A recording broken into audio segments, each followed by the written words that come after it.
Chapter 1, Beginnings. Chapter Text 283 AC at Starfall. Ned Stark. He stopped to look upon the towering castle of Starfall with a bitter smile. In another life, perhaps this would have been the place he wed. Halt. Who approaches? Eddard Stark, Lord of Winterfell. If you could inform Lord Dane of my presence. I will inform Lady Dane of your arrival. The guard soon let him in and he froze when he saw who was waiting for him. Ashura, he wanted to say but the words wouldn't come out. Ned, she gave him a sad smile. I heard congratulations are in order, you are married now.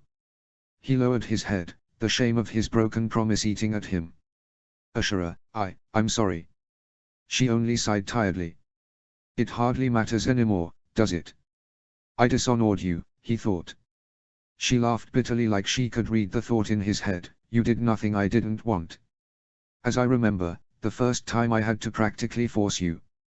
He felt himself blushing as the memories came back, and she nodded at him to follow. As it happens, the gods have blessed me with a gift. A babe. He saw a little girl who couldn't be more than 2 moons old. From the last time she nodded. They had secretly met barely 2 moons before he had returned to the Vale, before everything went wrong. What did you name her? Lyra. He looked over the child again, the picture of her mother with fair skin, dark hair, but she had his grey stark eyes and sorrow filled him. His firstborn child, and he would never get to know her, to watch her grow. He had spent so long thinking of Ashura, even the thought of a babe had never crossed his mind. If only he'd known he might not have. I wish things were different. I wish she cut him off, clearly unwilling to let him finish, as do I, Ned, but our paths have clearly gone different ways. There is nothing that can be done about it now. They have.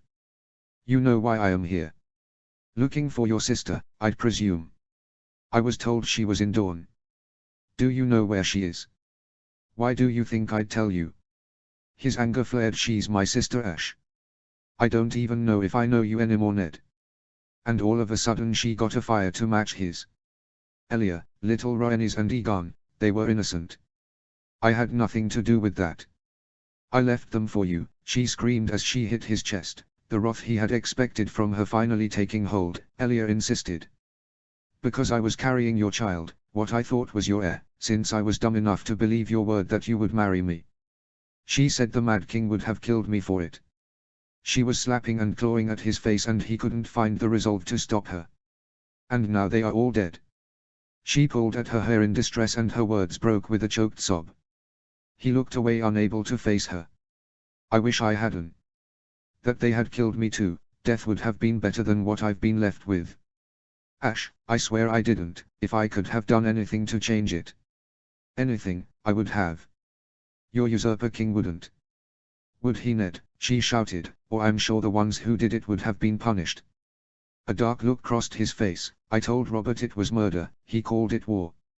I told Robert they were innocent, that they were just babes, and you know what he said? He said I see no babes. Only dragon spawn. The Robert the First grew up with. Maybe you didn't know Robert Baratheon's nature as well as you thought you did. She said, though without the bite she had before, and Lyanna's words echoed in his mind. Maybe not, he admitted, muddled, leaving them in silence. I know you couldn't have done anything. She looked up at him, or at least I hoped so. The rumors said you were furious, that you had a falling out with Robert. He looked away, not far from the truth. I never wanted, never thought. It's not fair, Ned. Elia was so kind to everyone, why would they do that to her? He shivered at the memory of the brutalized bodies of Princess Elia Martell and her children that had been dumped in the hole by Tywin Lannister, and all he could do was hold Ashura as she cried for her dear friend. He wasn't sure how long had passed, a minute, an hour, or a day, when Ashura pulled her head from his shoulder, wiped her eyes and said, I'll tell you where your sister is. You know they won't let you see her, not without a fight. I do. And you're going to go anyway. You're willing to die by my brother's hand, was what she had meant. I am. There was nothing he wouldn't do for Lyanna. He had given up his love, his happiness and his child already. What was left but his life? And so had ridden off to the Tower of Joy. Sir Arthur Dayne, the Sword of the Morning, had a sad smile on his lips. The hilt of the great sword Dawn poked up over his right shoulder. Sir Oswell was on one knee, sharpening his blade with a whetstone. Across his white enamelled helm, the black bat of his house spread its wings. Between them stood fierce old Sir Gerald Hightower, the White Bull, Lord Commander of the King's Guard. "I looked for you on the Trident," Ned said to them. "We were not there," Sir Gerald answered. "Woe to the usurper if we had been," said Sir Oswell. "When King's Landing fell, Sir Jaime slew your king with a golden sword, and I wondered where you were." "Far away," Sir Gerald said, "or Aerys would yet sit the Iron Throne, and our false brother would burn in 7 hells. I came down on Storm's End to lift the siege," Ned told them, "and the Lords Tyrell and Redwyne dipped their banners, and all their knights bent the knee to pledge us fealty. I was certain you would be among them." "Our knees do not bend quite so easily," said Sir Arthur Dane. "Sir Willem Dare fled to Dragonstone, with your queen and Prince Viserys. I thought you might have sailed with him." "Sir Willem is a good man and true," said Sir Oswell. "But not of the King's Guard," Sir Gerald pointed out. "The King's Guard does not flee." "Then or now," said Sir Arthur. He donned his helm. "We swore a vow," explained old Sir Gerald. "They were 7 against 3. And now it begins," said Sir Arthur Dane, "the sword of the morning." He unsheathed Dawn and held it with both hands. The blade was pale as milk glass, alive with light. "No," Ned said with sadness in his voice. "Now it ends." In the end only Sir Arthur Dane, the mightiest of the knights, was left standing against the 4 of them left. "I will not kill you. I would not wish to do you harm. You are the brother of the woman I love. You have a niece at Starfall, Sir Arthur, don't you wish to see her?" He called in a final attempt to end the fighting. The knight didn't so much as smile, though Ned thought his eyes softened. "You're a good man, Lord Stark. You of all people should know my duty is to my king." "Your king is at Dragonstone," he wanted to shout confused, but Sir Arthur started to press on, slaying 1, 2 then 3 men until only he remained. "I'm sorry, Lyanna," he thought as he ran forward to meet steel with steel one more time. Ashura Dane. Her heart broke when she heard Lord Eddard Stark was at the gates of Starfall once more. "Oh Arthur," she thought sadly, thought she knew that it was inevitable only one of the two would return. Her brother wouldn't flee, wouldn't run, he would fight till the end to keep his oaths. Ned, Lyanna's brother or not, put the usurper on the throne and had no intention of fighting against him. Men and their honor. Lord Stark. He looked like a broken man compared to the last time she had seen him. He held out the great sword Dawn. "Lady Dane, your brother fought bravely and honorably. He's dead, then. Adding another hole to my heart." She didn't remember sinking to her knees or the tears puddling at her feet at the thought of her dead brother, but she had done both and Ned had held her while she wept. "I shouldn't let him touch me. Not with Arthur's blood on his hands," her mind had screeched, yet her treacherous body had allowed herself the comfort anyways. "What about Lyanna? Did you find her?" she managed to ask after what felt like hours. Ned could only respond by nodding his head, not trusting his voice to hold. She took a look at the small man behind him carrying a box. Lyanna's bones. She felt a chill run across her. The child, whom she had just noticed, was crying, probably for its mother. It had been instead left only in the care of 2 men still dressed for battle, blood and dirt still stuck beneath their fingernails. The babe. He brought his eyes to meet hers before dropping them again. "My bastard." She snorted through her tears and he looked at her in shock. "Surely you didn't think Robert Baratheon would believe that? He'd trust my word." "Perhaps. What if he digs deeper? You are the worst liar I've ever met. It would take 5 minutes for your story to unravel." She picked the babe out of his arms and gave him a look over. He was a cute little thing with thick dark curls already growing on his head, and the moment she had picked him up his cries dimmed and he instead gave her the loveliest of smiles. That had brought a smile to her face as well. He opened his eyes and she saw a shade of violet nearly mirroring her own. "What's his name?" "Jon. Jon Snow." She tilted her head with a questioning gaze. "His real name?" She didn't get a chance to name him before he went quiet. Before pulling out a paper they left this. A certificate informing the world of the birth of a prince stamped with Prince Rhaegar and Lady Lyanna's personal seals. So there had been no kidnapping after all, they had run away together just as she had thought. She resisted a spontaneous urge to rip it to pieces, the anger at the reminder of their selfishness and what it had meant for Elia bubbling through her. I shouldn't be judging anyone on selfishness, she thought. Who's his mother? Ned looked up at her in surprise before catching on. You didn't even come up with a name for a mother, what were you going to say? He gave it some thought. Your nursemaid that took care of Lyanna, Wyler, she said I could use her name. Ashura ignored his words. Wyler had meant well, but she didn't look anything like the boy. Very few women did. You got lucky, she said as she slowly traced her hand over the infant. He looks like a Stark. Dark hair, pale face. But how will you explain the eyes? Your usurper friend may take you at your word, but when Varys birds check and your cover is blown, what then? She could tell he was getting irritated as he said some Lysani whore in the brothels of Dorne then. She stared at him for a moment before he relented. What would you have me do, Ashura? Robert, he sighed, frustrated. Robert is mad with rage over the Targaryens. He'd kill him if he knew the truth, no matter what I say. And I do not want any more bloodshed, any more war. She quietened immediately, wondering if she was really about to say what she was thinking. I can be his mother. He can be Lyra's twin. They are moons apart in age. A few more and no one will be able to tell the difference. Just one slightly smaller and one slightly larger, she counted. He seemed to think it over and finally gave a nod of approval. By the time my brother gets back no one will know, and everyone here is loyal to me. They will be sworn to secrecy. He frowned. I'm not leaving him here, Ashura. He is the last thing left to me of my sister. I swore to protect him from all harm, and I will take him to Winterfell. What? That would blow the cover immediately, Ned. How would you explain why one child stays with me while one is in Winterfell? It doesn't matter. I will raise him in the north, he insisted stubbornly. She gave him a hard look. And your wife, she's a southern lady and not Dornish. How will she treat a bastard older than any true-born sons she might have? He's an innocent child, Ned. He needs someone to love him, to care for him. You are the Lord of Winterfell, you won't have time to look after his every need. He'll be raised along with his other siblings, he'll be one of them. Who was he trying to fool? Not even you believe that. He fixed her with a desperate look. I need him. I need to be the one to do this. To ensure he's safe. He's all I have left of her. Is that all he is to you, your sister's ghost? He's my son. If the truth ever came out, he would be safest at my side. She had to grudgingly admit the validity of his words. If somehow they were discovered, there was no safer place for Jon.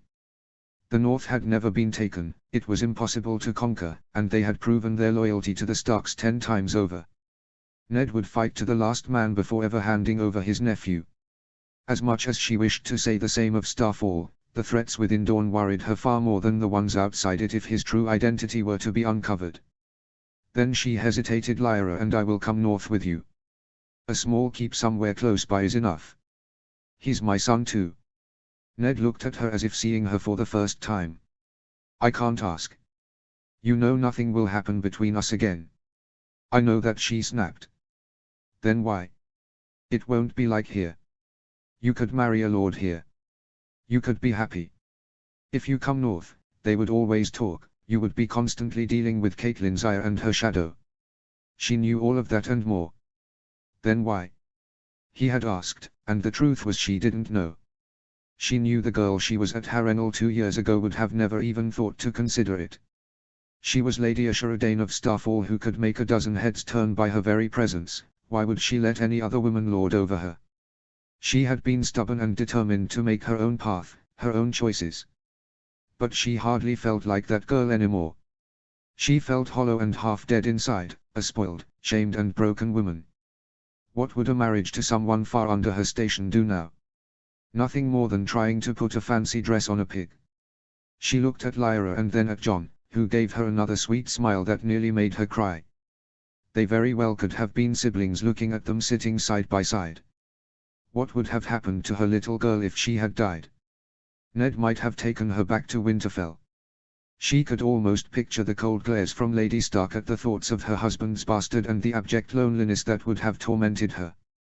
How could she let this innocent little boy suffer through that? Better I go through it than Jon. He deserves to have someone there who will care for him.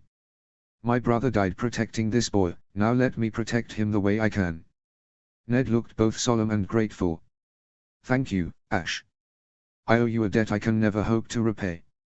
I'm not doing it for you, she said, looking at the babe close. I bet you would make a far better king than the usurper would, wouldn't you? The boy smiled as she cooed and playfully tapped his nose. You could avenge Elia and your siblings little Rhaenys and Aegon. And no matter how much she tried, she couldn't stop those dangerous thoughts from running in the back of her head. Chapter 2, The Light of Starfall. Chapter text. Ashura and Jon. Ashura Dayne and Jon Snow. 283 AC at Starfall. Ned Stark. They had settled into somewhat of a mundane routine over the past couple weeks while awaiting the return of the Lord of Starfall. Ashura would spend her mornings performing her duties as Lady of the Keep. She'd listen and judge the concerns of the small folk, and the crowd only grew longer as the days stretched on and more men returned from the fighting, or didn't, and instead their wives came to ask for support or various requests. He had taken the chance to watch her once or twice but mostly found himself hovering over Jon and Lyra with the help of Wyler. That or keeping Illyria, Ash's little sister, occupied. The girl had even forced him to learn how to properly brush her hair, much to the amusement of the maids, if their fit-inducing giggling was any indication. Soon she had taken to following him around as much as she did her older sister. He spent his afternoons walking alongside the beach and staring out into the sparkling water all the way till he reached their Godswood. He could feel the energy radiating through the place. It calmed him as much as the one in Winterfell did, though much like everything else at Starfall it felt a lot brighter.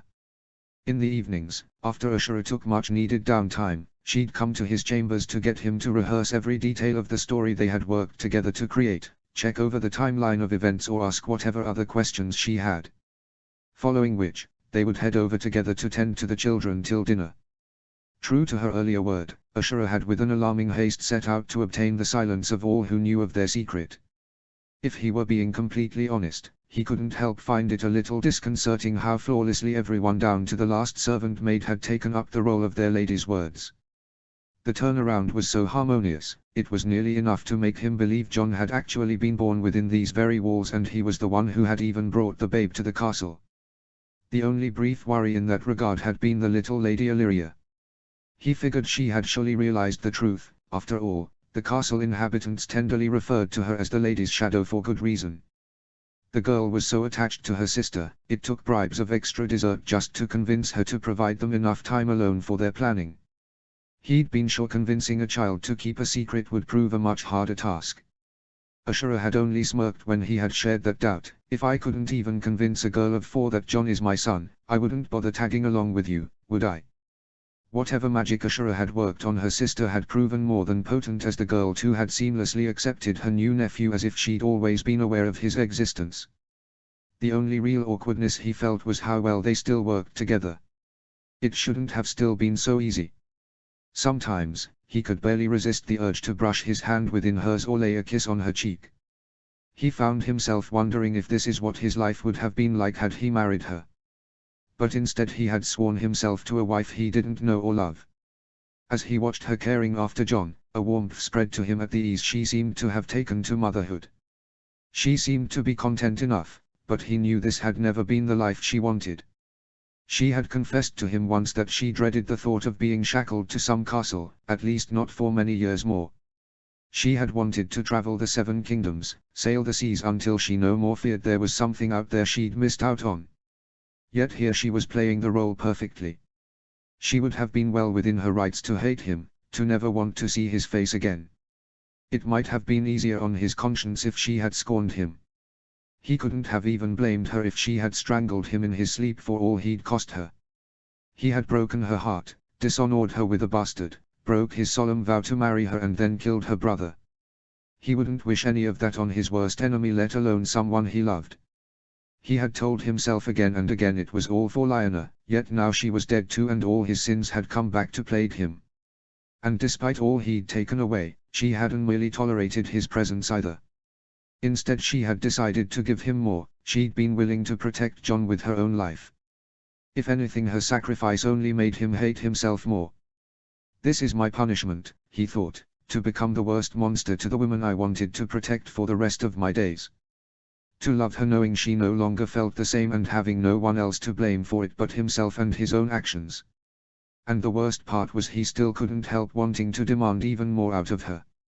He looked at the babe sleeping soundly in his arms. Lyra. She was perfect.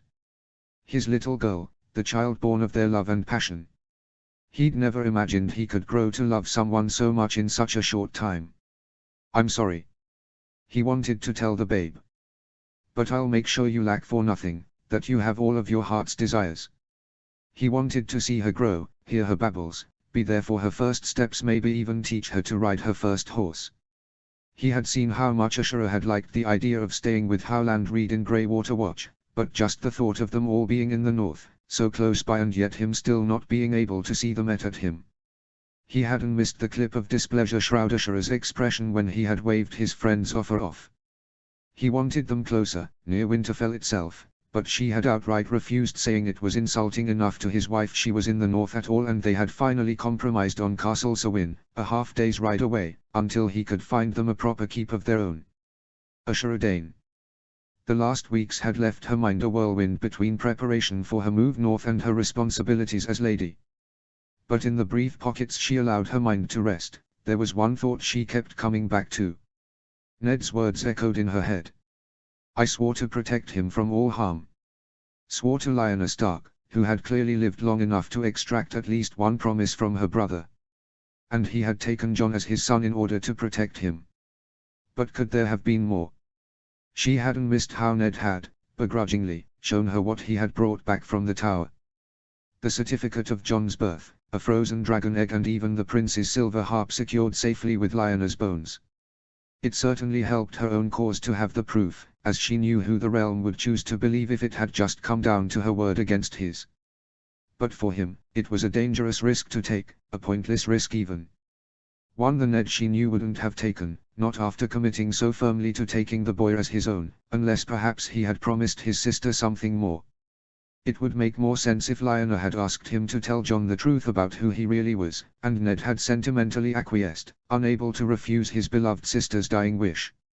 She knew he had always held Lyanna closest to his heart of any of his siblings. Whether that theory held true, which she was growing more and more confident it was, it still gave her something to start off with. When Jon were to learn the truth and press his claim, one way or the other, he could marry Arianne to gain Dorne's support. The Vale wouldn't support them, but she'd think Ned's relationship to Lord Arryn would be enough to make them stay out of it altogether. The Riverlands would be more likely to support him than staying neutral, as they had more to lose in a defeat, with their blood being next in line to the seat of Winterfell in the form of Ned's future children. Ned's future children. The thought gave her brief pause, the picture of Ned having children with another woman making her suddenly qualmish. It is a certainty, she berated herself, and it doesn't matter anymore, so you might as well get used to the idea. It gave them decent odds, but she'd feel better if the Reach weren't such a wild card. They had been Targaryen loyalists, but they had never meshed well with Dorne, to say the least. It wouldn't be easy beating the might of the Lannisters and Baratheons together, but she'd see it through if it were the last thing she did. She struggled to contain the contempt that flowed within her as she thought of Tywin Lannister. Oberyn had always said that the Lord of Casterly Rock had held a grudge over Elia becoming queen over his own daughter, even if Elia herself had laughed the notion off. And he had been right. Just look at what that heartless beast had ordered to be done to her, all for nothing more than petty spite. You should have been there to protect her, Arthur, she judged unreasonably, instead of running off with your prince. Perhaps, her brother and her princess would still be alive if he had been. I should have been there, she thought sharply. Not that she'd have been able to stop anyone. But at least Elia wouldn't have died all alone. No one deserved to die all alone, let alone after being raped and having to watch your own child killed before your eyes. Her nails were pressing so tightly against her palm, she was drawing blood. She couldn't even imagine having to watch Lyra if she was in that situation. She forced herself to release her painful grip. I love you, Elia had told her at the end before orchestrating the events to get her out of the capital.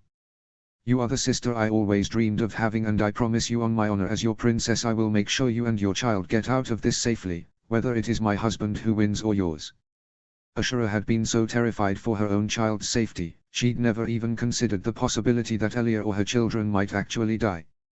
Who would actually threaten innocent children and a princess other than the Mad King? She had been such a foolish, stupid little girl. I'm sorry I failed you, Elia, but I'll get justice for you and little Rhaenys and Aegon, I promise. So many things could still go wrong, a small part of her disrupted, but she pushed those thoughts away, instead swaddling Jon in her arms. If there was one thing she had plenty of now, it was time to make sure her plans wouldn't fail. A faint squall interrupted her musing and she looked at the lump in her arms. Are you hungry, little one? She questioned playfully, watching him smacking his lips together as drool gathered at the corner of his tiny mouth.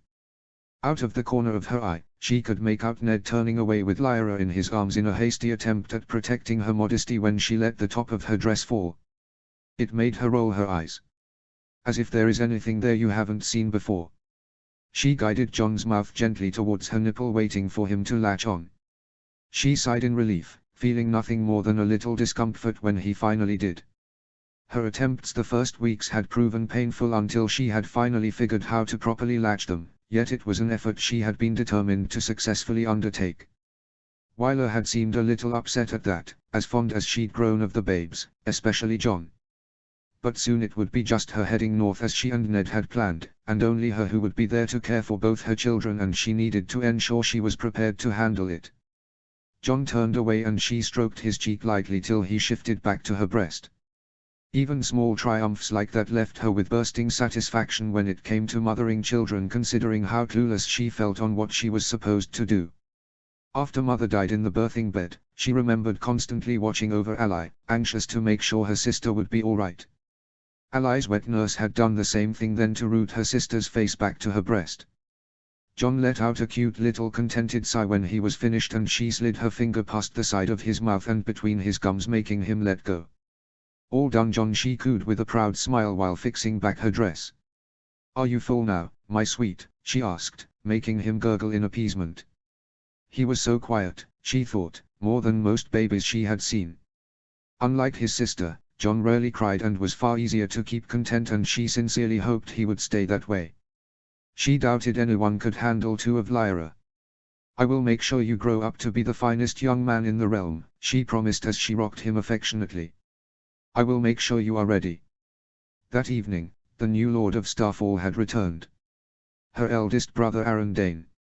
They had never been all that close, not with how different approaches they had to practically everything, but it still filled her with cheer that he was here safe and alive from his battles. They had had their biggest screaming match when she'd returned to Starfall shamed after publicly losing her place as one of Elia's ladies-in-waiting. No matter how much she told him of what Elia's true intentions had been, he had raged that she had sullied the name of their house for all the realm to see before he and everyone else had bounded away for war. But so much had changed since then. Father had died fighting at the Ruby Ford. She had been inconsolable at the news when that raven had arrived, and now Arthur was gone too.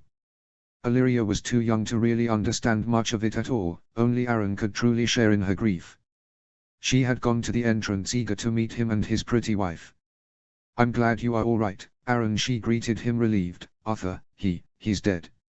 Her brother didn't sound surprised by the news, and she realized he'd probably heard word of it on the way to the castle. That wasn't the kind of talk that would be kept quiet in Starfall, of all places where Sir Arthur Dayne may as well have been considered half-god. Arthur died honorably doing his duty, he answered briskly. Like you should have been doing yours. He didn't say the words, but she heard his meaning clearly nonetheless. He doesn't want to talk to me now, she realized, dismayed. He is still angry with me. He turned to the man beside her. Lord Stark, you have my thanks for returning Dawn to us. The hospitality of Starfall is yours till you intend to make your way back to the capital. The Lord of Winterfell only nodded. Ashura, you will get prepared. Once I am rested we will be leaving. I must find you a good match, he ordered. Father gave in to your tantrums about marriage for far too long, and now look at the result. He eyed Jon and Lyra. Miffed, it will not be easy now, but you are still a Dane of Starfall. Perhaps Lord Grandison or Lord Rosby, both are looking for wives. Both men were older than ever her father would have been, but her brother only cared that they were high lords. She was too valuable to marry off to a minor lord even dishonored as she was, and she knew he didn't want to marry her off to some second or third son of a high lord who would inherit no lands of their own. That would prove no benefit to House Dane after all. But Lord Giles Rosby was nothing more than a Lannister sycophant. The only lord of the Crown lands to turn on the capital at the sack. She would throw herself off the top of the Palestone Tower before she ever married him, she promised. The greybeard was a nice enough man, all things considered, but she had plans of her own. I am not going to marry Lord Grandison or Lord Rosby. I'm not going to marry anyone at all, she proclaimed rather shakily against her best efforts. Anxiety and fear of his reaction coiled in her so tightly she thought her heart was going to explode. I'm going to go north. For a minute, all she could hear was his breathing. Have you not disgraced yourself and this house enough? He finally spoke, his voice as crisp as autumn leaves. Losing your honored place at court with your conduct and begetting bastards. Now you want to run away to be his little pet mistress. She barely realized she was shaking. Lord Dane Ned tried to intervene before her brother whirled on him and sneered, "You have something to say, do you, Honorable Ned Stark? You have no voice in this matter. None. You, who made a whore of my sister and left her pupped." "Stop it, Arryn," she shrieked, burning with indignation. Ned was arguing with him, she saw, offended on her behalf, but her mind was too bothered to care. The words pierced her like glass. "It's no less than what half the realm thinks of me," she thought, "and I never cared that they did. But Arryn wasn't just somebody. That is what he thinks of me, my own flesh and blood. My brother." The realization was so painful she felt herself double over and fall to her knees. Even breathing hurt. "I want Arthur," she ached. He'd know what to say, he always did. He'd give her that tired grin of his, so wide that she'd be able to make out his dimples, and proceed to talk Arryn down with his own quips. She found herself sobbing. "I want Mother," she pressed a hand to her chest desperately as if it would somehow summon her, flesh, bone and all, from her heart alone. "I want her to take me in her arms again, to tell me it's going to be all right. But they can't," she thought bitingly, "because they are gone." That was when Rhalyna, the new Lady Dane, stepped up and calmed them down. "My lords," she had suggested sweetly, though it was clear enough her tone would brook no argument, "perhaps we can discuss Ashura's traveling arrangements later. Come," she had pulled her gently by the arm before dragging her to her room, "let's get you taken care of." They had sat in silence for a couple minutes, Ashura still sniffling, when Rhalyna finally spoke. "It isn't my intention to meddle in your affairs, but I have to ask, why do you want to go north? If it's just marriage you want to avoid," she asked, biting her lip, "I will do my best to help convince your brother. You can stay here in Starfall, little Illyria would enjoy having you to continue looking after her." Or Rhalyna had offered quickly after seeing her pull her face away, "If you prefer to stay away from Arryn, we can find you a keep close by. We would be able to visit often and I'd think you could use the help. Jon and Lyra will be a handful, I'm sure." Ashura could only stay silent, the unexpected warmth from her good sister taking her a bit by surprise. She jerked out of her trance, wobbling at the sudden sound of wailing. "No, sit here. Let me get the children." And she returned a moment later, a squealing babe in her arms. "I got there just in time." Lord Stark looked just about ready to faint in his attempts to get her to quieten down. Ashura let out a watery giggle as she watched the older woman rock her daughter to silence, which was no easy feat. She had found out the hard way that little Lyra had quite the pair of lungs on her. She took another look at her good sister, never having gotten the chance to know Rhalyna as well as she would have liked to. She had barely been at Starfall a couple months after their marriage before she had gone to join Princess Elia at court. "Why are you helping me?" she finally asked croakily. "We are sisters now, are we not?" She seemed to briefly contemplate her next words. "I see how you look at Lord Stark. You love him, don't you?" She couldn't find the will to deny it. The gods would damn her for it. "He killed Arthur. I should hate him. I want to hate him. He did this to me." Perhaps Arryn was right. She was nothing more than a whore. How else could she have let the man who put a sword through her brother reduce her to a sighing, writhing thing? The burning shame only made her cry harder. "We cannot choose who we love, my sweet." Rhalyna comforted, "And I see the way he looks at you, he feels the same. She shook her head. He may have once, but he doesn't love me, not anymore. Not this caricature of the girl he had known at Harrenhal, not this shadow that is all that's left behind. But if that would convince her good sister to help, she figured, pushing away her guilt at lying to the woman who had shown her nothing but kindness, there was no harm in letting her think Ned still loved her. Lord Stark doesn't want to be parted from his children so soon, and she didn't have to feign her displeasure at the next part. I'm not ready for marriage. It will only be for a year or two and I will come back. Will you help me? She pleaded. Rhalyna had done more than help. She had convinced Arryn herself, even though her brother refused to come to bid her farewell. That had hurt more than she thought it would, but nothing prepared her for allies wailing at their departure. Her little sister, not even 5, had grieved, wept and kicked and alternated between tugging desperately on her, Jon and Lyra. It had broken her heart. I'm so sorry, Ally. I wish I could stay with you, she had told the girl, but I'll be back real soon, and when we see each other again Jon and Lyra will be old enough for you to play with. You'll like that, won't you? Her lie seemed to briefly pacify her baby sister, and Ashura felt bad about leaving Illyria with only Arryn. The poor girl may as well be joining the Silent Sisters. That was until her eyes landed on her good sister. Stay with Rhalyna, she advised. She'll be the best sister you could imagine. Better than I ever could. But I want you, Ash, she pleaded. Even in less than a year since she had disgracefully returned from court, Illyria had gleefully taken to being her shadow, not even offering a complaint when Ashura's feet had swelled and her stomach had bloated to the size of a sand steed, and all she had been good for was sitting around and cursing. Rhalyna approached her, taking her face in her hands and laying a kiss on each of Ashura's cheeks, uncaring of the tract of tears that had built there. Be safe, Ashura, she whispered. Come back soon. We will be waiting for you. I can't, she thought sadly, no matter how much I'd love to. Not till I make things right. She took a deep breath mingled with the ocean-filled air. This was her home, her perfect home, she thought, taking one last look at the castle. She knew how much she'd pine for it once she was gone. Her eyes clenched with unshakable resolve. I will come back here someday, she swore. I'll sink my feet again in this very sand, and all of Dorne will know what I've done, even you, Arryn. Perhaps, you will even seek my forgiveness then.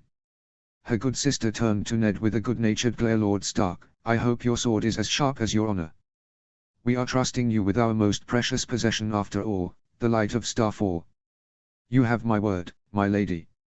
Ned had answered her seriously. I swear by the old gods, Ashura will come under no harm nor suffer any dishonor while I still draw breath.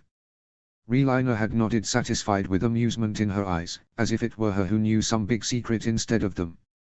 The Lady of Starfall turned to face her with a knowing smirk meant for only her eyes. And despite herself, Ashura felt her cheeks go pink without having a clue why. Chapter 3, Traitor, Traitor. Chapter text. 283 AC at King's Landing. Ashura Dayne. Ned spent the whole trip looking at her with such pity she wished the ground would swallow her whole. She had prided herself for years for never crying. Now, she must have shed more tears in the last year, this last month, than she had the rest of her life combined. Their travel was slow, but a number of inconvenient stops were to be expected with 2 babes to care for. She had never been comfortable riding for long periods, let alone doing it while trusting herself with a babe, so she found herself pawning Jon to Lord Howland's care if only for her own peace of mind. Ned, on the other hand, seemed perfectly comfortable on the pale horse with Lyra locked in at his front, so much so that she didn't know if he had let go of her once the whole journey. As crazy as it sounded, she'd swear her daughter seemed happier traveling on the bumpy, discomforting animal than away from it. Over 2 moons later they finally reached their destination, King's Landing. After relieving the siege of Storm's End, Ned had sent his armies north, diverting only a handful of his lords and 1,000 men to the capital to await him. He sent the Cranogman on ahead to the camp, after she had to stop at the inn, unable to tolerate how sore the riding had left her. Here, Ned offered, handing her ice wrapped in a towel that he had obtained from the inn owner. She accepted it gratefully, hissing at the numbness as she pressed it over her aching muscles and joints down to her legs. An hour later, they had made their way together down to the camp. The grey direwolf of House Stark fluttered all around them. The second they walked in she felt the pull of the now somber atmosphere. They were all grieving, she realized, for Lyanna Stark. They all seemed to have genuinely cared for the girl, and Ashura had wished she had gotten to know Ned's sister a bit better at Harrenhal, the woman who had inspired such love in all of the North. Lord Howland had clearly told them all what had happened. Suddenly, a red-bearded man approached who had clearly had more to drink than he should have if his swaying was any indication. "Your brother killed mine." She blinked. His brother.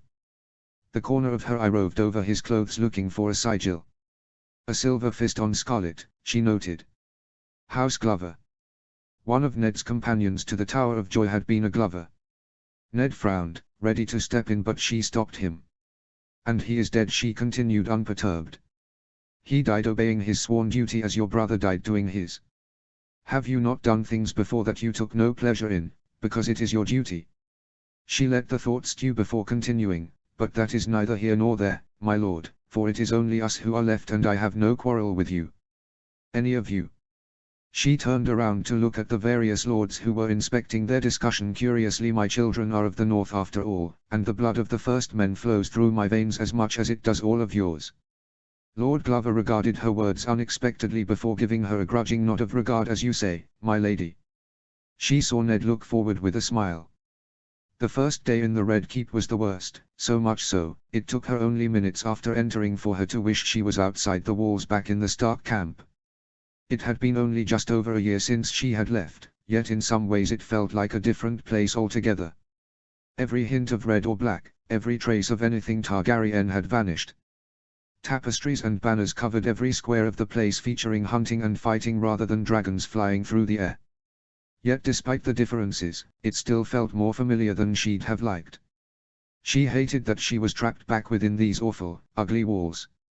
She had had very few good memories of this place to start with, and now most of those too were tainted by death and blood. When she closed her eyes and walked along the corridor, she could almost still hear a girl's laughter from when she'd go chasing after Balerion with Rhaenys pretending they were trying to tame a real dragon.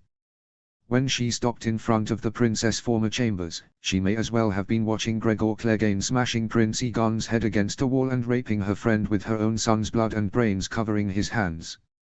When she walked into the throne room, she thought of the last time she had been forced to stand in front of this very chair. This was where Aerys had.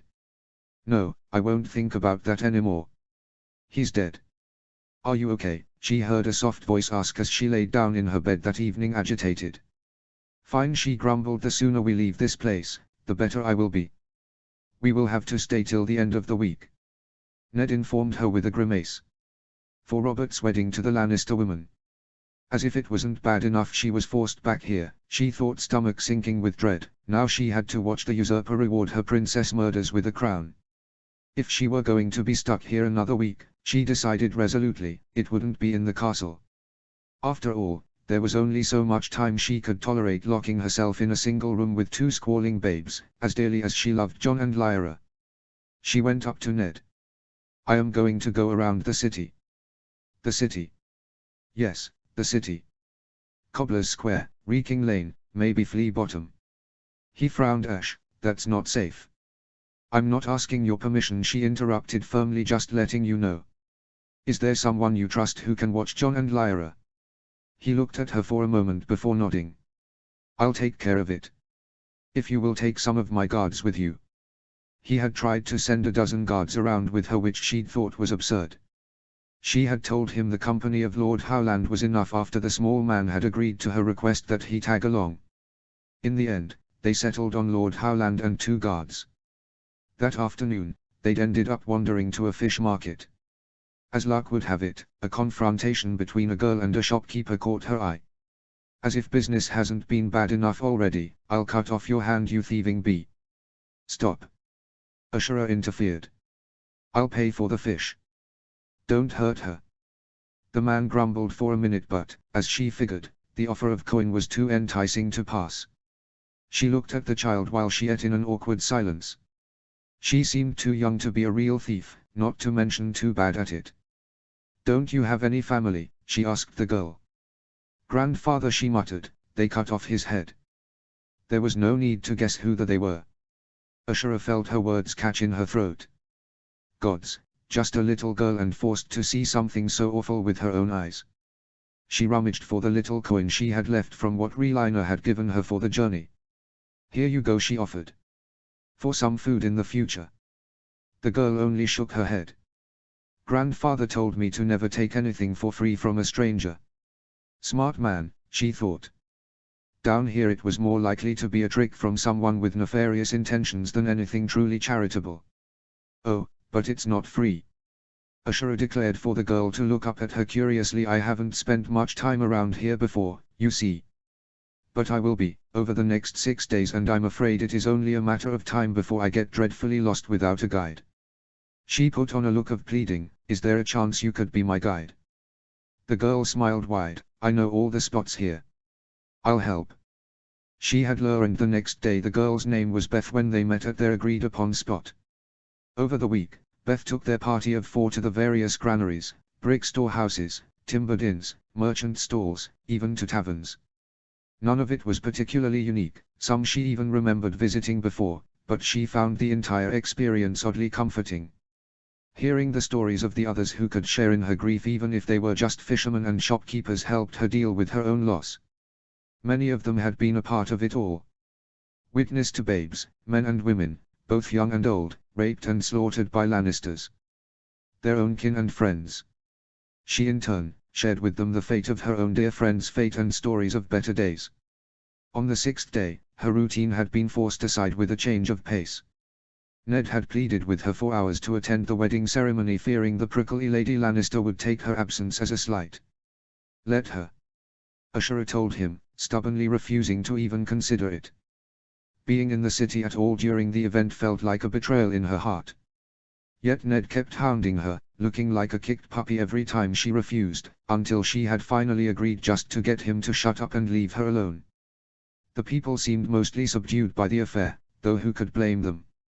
Their new queen's father had been the one to sack this city and kill many of their friends and families, all to show their devotion to the usurper. But the commoners were hardly needed to provide a joyous atmosphere, not when hundreds of men, women and children in crimson and gold had been brought from the west in their place. She could only watch on stoically as they exchanged vows. Looking at the growing commemoration around them only further inflamed her mood. They are all celebrating, she realized, sickened, as if they had achieved something. She was sick of tears, sick of them seeing her grief, and sick of how helpless she felt. There was only one thing left they had yet to see, her wrath. She'd wanted to leave the castle in a hurry, and this time by herself, as everyone else prepared for the feast and the bedding, but commotion outside the children's room foiled her plan. "What's going on?" she asked the nursemaid. "It's the little one, my lady. He awoke from his nap and I can't get him to quiet down." She raised an eyebrow at that. Jon was giving her a fuss. "Give him to me," she finally decided. "Just watch over Lyra. If there is anything you need for her urgently, call for Lord Stark." She hadn't planned on taking the children into the city, but it was the last day.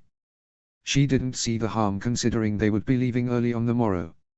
"I thought you might not come today," Beth told her as a greeting.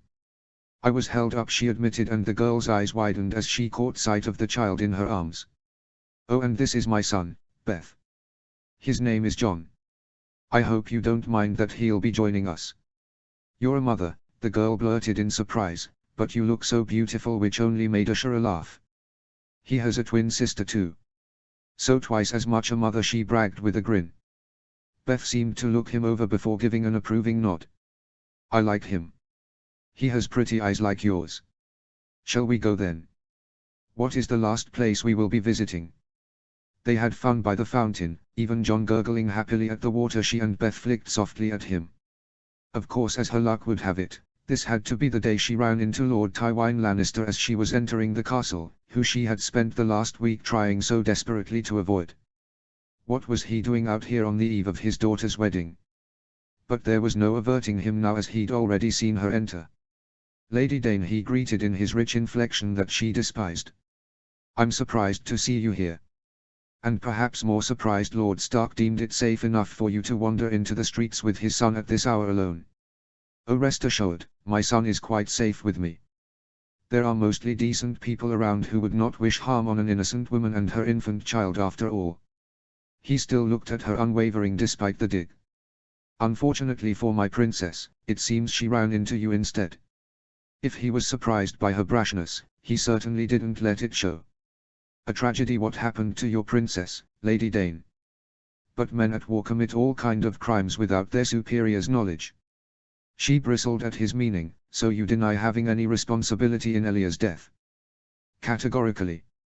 Even if he had been smart enough not to say the exact words to his men, hadn't given the direct order from his mouth, he knew very well what would happen when he sent who he sent. It was clear enough to her from his face that had always been his intent. And yet you don't believe these men who committed crimes in your name without your permission deserve to face justice. These things are a part of war. Someone such as yourself wouldn't understand, my lady, he offered condescendingly. Lord Stark would know of what I speak, you should consider asking him. They are men and the blood was in them. They were pardoned by the king and I see no reason to question his grace. You best believe this will not be the end of the matter, she warned him. The princes Doran and Oberyn will demand justice, as will all of Dorne. He only looked at her through apathetic, evaluating eyes. You should take care, Lady Dane, he finally said, of traveling in such places all alone in the future, what with your seeming inability to govern your words. Some men may not take as kindly to that as I. Accidents happen all the time. People die. His eyes looked down at Jon pointedly and she clutched her son closely, feeling a hot rage overtake her at the insinuated threat. Stay quiet, she could almost hear Elia whispering, when you strike you will be as swift and deadly as a serpent hidden in the grass. But that had never been Asura's style. No man lives forever, she agreed. One day you too will die. And when that day comes, no, I will be there to watch your head come off, she promised. I will be the one to orchestrate it. And it is on that day I will consider justice done. The Danes of Starfall had been renowned fighters since the dawn of days, and she'd show she didn't need to be man nor wield a fancy blade like her brother to join their ranks. Cersei Lannister. Her father's promise looked all that closer, she thought, ever since Ned Stark had returned to the capital. When he had stormed out of the Red Keep furious at Robert, she had known for sure he was every bit a fool all those northern barbarians were. Right in his grasp was all the power of the Seven Kingdoms, as Robert seemed to never refuse Stark anything, but he let it go over the deaths of a couple Targaryen whelps and that Dornish harlot. She hadn't minded. Without him following Robert around like a dog, convincing the king to marry her over that wild wolf girl should have been easy. Yet no matter what thoughts she put in his head, of Rhaegar Targaryen ruining her, raping her, mutilating her, the king wouldn't budge. What does he see in that plain-faced girl that he's refusing me, she had thought, angered. Yet, now that Lord Stark had returned, he had come without her. Where is she, Ned? No matter what that bastard did to her, it doesn't matter. I'll make her my queen. Where is she? The king had demanded. Lord Stark had merely shook his head and pointed to the box of bones at his side. She's gone, Robert. She rests now. He had raged, he had shared his sorrow with Stark and they had gone back to slobbering all over each other, she noted with disappointment. What she did find interesting was who accompanied Stark, Lady Ashura Dane of Starfall with Stark's bastard twins. The Danes had sided with the Targaryens, and while rumor said Stark had killed her brother in single combat, though Jaime wholly denied the possibility, she had stuck with him. If she played it right, that could be something she could use to drive the wedge between Robert and the Starks, now that she was finally queen thanks to Jon Arryn's urging. Ned Stark. Ashura had been irritable the entire week and he could hardly blame her. The celebrations were a bit too grand for his tastes, considering all the blood that he had seen spilt in this city. Not even moons passed by many of these very men.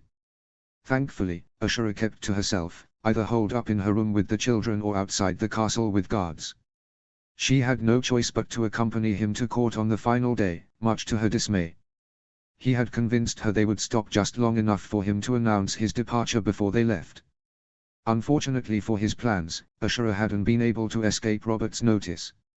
"And I see Ned has brought you to court, my lady. Come to bend the knee for House Dane," he joked, only to get a silent inspection from those violet eyes. His friend had always turned to humor even when trying to make peace with his enemies, but if he thought that that would get a laugh out of Ashura, he was beyond mistaken. She went stiff with annoyance at his side, a sign he had seen in her only too many times before, and he closed his eyes with dread, praying he was wrong about what type of response would come out of her. I don't speak for House Dane, she said, looking at Robert like he was nothing more than a bug under her foot, but you will never be fit to be a king of mine. Robert's face reddened. Ned's eyes widened in panic and he had started to whisper, Ashura, what are you? But she broke free of his grasp and stepped forward to continue on. She was boiling with fury, he realized. A week's worth, if not more. No king of mine would let the murders of an innocent woman and her children go unpunished, let alone rewarded. Watch your tongue, woman, he growled. A lot of talk for someone whose family supported the disgusting creature who kidnapped my betrothed. Where was your judgment then? And your knight of a brother was her jailer, not quite so noble after all. If Ned hadn't done the deed, I'd have run through him with a hammer myself. They all got what they deserved, every last one. He saw her clenching her fists so tightly they were turning white, but thankfully she held her tongue. What, nothing to say? Robert boomed, and his prompt had been enough to break her momentary silence. My brother was 10 times the man you are, and you will never be deserving of the crown you wear. She stood as tall and fearless as a goddess then, her violet eyes burning violently ahead, and for a moment he only felt a warm relief overtake his chest. Guilt tormented him seeing how broken and despondent she had seemed on the journey, knowing how much of it was his doing, but this was proof the fiery spirited woman he'd fallen in love with wasn't gone. It will always feel like a burden on your head because it does not belong to you, she offered with a smirk. You will not know a moment of tranquility nor find a night of peaceful sleep, she cursed, not while the blood of my princess remains unavenged because of your hand, not if the gods are just. Ashura, he wanted to groan. The hall was quiet in eerie anticipation. It is treason, my love. Ned heard the Queen suggest it must be punished. A couple months in the Black Cells ought to have her groveling that she changed her mind. Lannister guards marched up to carry out her orders and he saw Ashura glower at them defiantly. He found himself walking forward without a second thought, his steps echoing along the now silent hall with every eye on him, and stopping only when his shoulder brushed up against her own and he let his hand rest on the pommel of his sword, the warning clear. Lay a hand on her, and you lay a hand on me. She turned to him, her expression mildly surprised. The men looked around at each other, unsure at what to do, before one brave soul got out his weapon, leading to a cascade effect of the Lannister men and then his own drawing their blades. That is enough. Jon Arryn, shouted Ned. Robert. Stop this foolishness, the two of you are as close as brothers. Robert was angry to say the least. Do you agree with her words then? Robert questioned perilously. He faced the king, vaguely making out Ashura scrutinizing him. He had let Robert hear it before he departed the capital, but this time he resolved to be more tactful after all the things Ashura had dared say. You are my king. Always. He started, but I've already made my thoughts quite clear to you on Princess Elia and the Targaryen children. House Lannister should have faced the repercussions for their crimes. Sir Jaime should have taken the black. Clegane and Lorque should have been put to the sword, and Lord Tywine should have been forced to pay reparations to Dorne. Not gotten a royal marriage for it. He didn't say the words, but his meaning clearly came through. So you have. The king said crossly, and I name you a fool, Eddard Stark. He lurched to his feet, pointing to the casket. Look, he thundered. Look what they did to her. The woman I loved. The dragons you want to defend so badly. The only good dragon is a dead one. That's what we fought for. What happened to you, Robert? He couldn't help but think. There's a beast in every man, his lord father had told him once, and it stirs when you put a sword in his hand. It seemed an apt comparison, though in Robert's case it was a hammer. That is not what I fought for, he denied, not to let the murder of innocents go unpunished. That is what I fought against. To stop what the Mad King did to my father, did to my brother, from ever happening again. Yes, what they did to your father. To your brother. That was an injustice. The king wielded his point. Lady Dane was in King's Landing when they were murdered, wasn't she? Did she tell the Mad King what an injustice he was committing then? He saw Ashura's jaw clench, but she was looking to the floor without saying a word. She did, Your Grace. Ned turned towards the surprising new voice. Jaime Lannister. He could hear the murmuring through the hall and amongst his men. Even Robert looked taken aback at that. And tell me, Kingslayer, what did the Mad King do to her for it? She looked blessed as ever, but he knew her too well. He could make out the way her form slightly tensed, the way her palms whitened. And he didn't miss the way Sir Jaime and Sir Barristan all of a sudden refused to look in her direction. What had Aerys Targaryen done to her? He wondered, suddenly furious. But this was neither the place nor time for that. "It doesn't matter, Robert," he said gruffly in an attempt to spare her the discomfort. "You are not the Mad King. We chose you to be better." As he said it, he wished he could take it back. The king's eyes darkened and Ned realized Robert had taken his words for an insult. What Lyanna would say if she could see you now. "See how spineless you've turned." Ned felt his grip tighten. "Lyanna," he let out a strangled laugh. Robert dared talk about Lyanna to him. "She was my sister," he boomed fiercely, unable to keep his emotion contained, and his voice echoed through the hall, "and she would have never stood for this." The strain in the room seemed to have increased tenfold and he took a calming breath, determined to end it. He turned to the king with an appeal. "Robert, your grace, what is done is done. I don't wish to reopen old wounds nor continue to beat our disagreements into the dirt. Lady Dane is not in her right mind. She's grieving and she's the mother of my children. I will vouch for her. But it wouldn't be that easy this time," he realized. The king was bursting with fury at his betrayal and Ned knew only too well of his wrath when he got into one of his moods. "You'll do more than that, Lord Stark," he said, eyes glinting. "The mother of your children will be a ward of Winterfell for the rest of her days. You'll keep her in line, keep her in your castle, and if I hear she steps 1 foot out of the north, I'll have her head." His lords looked outraged. The punishment was really for them both, they all knew. There was only one of them Robert could afford to actually dole it out to publicly. "If even an inkling of treason comes out of her or her Dornish ilk, you'd do well to remind her to think about her children's fate."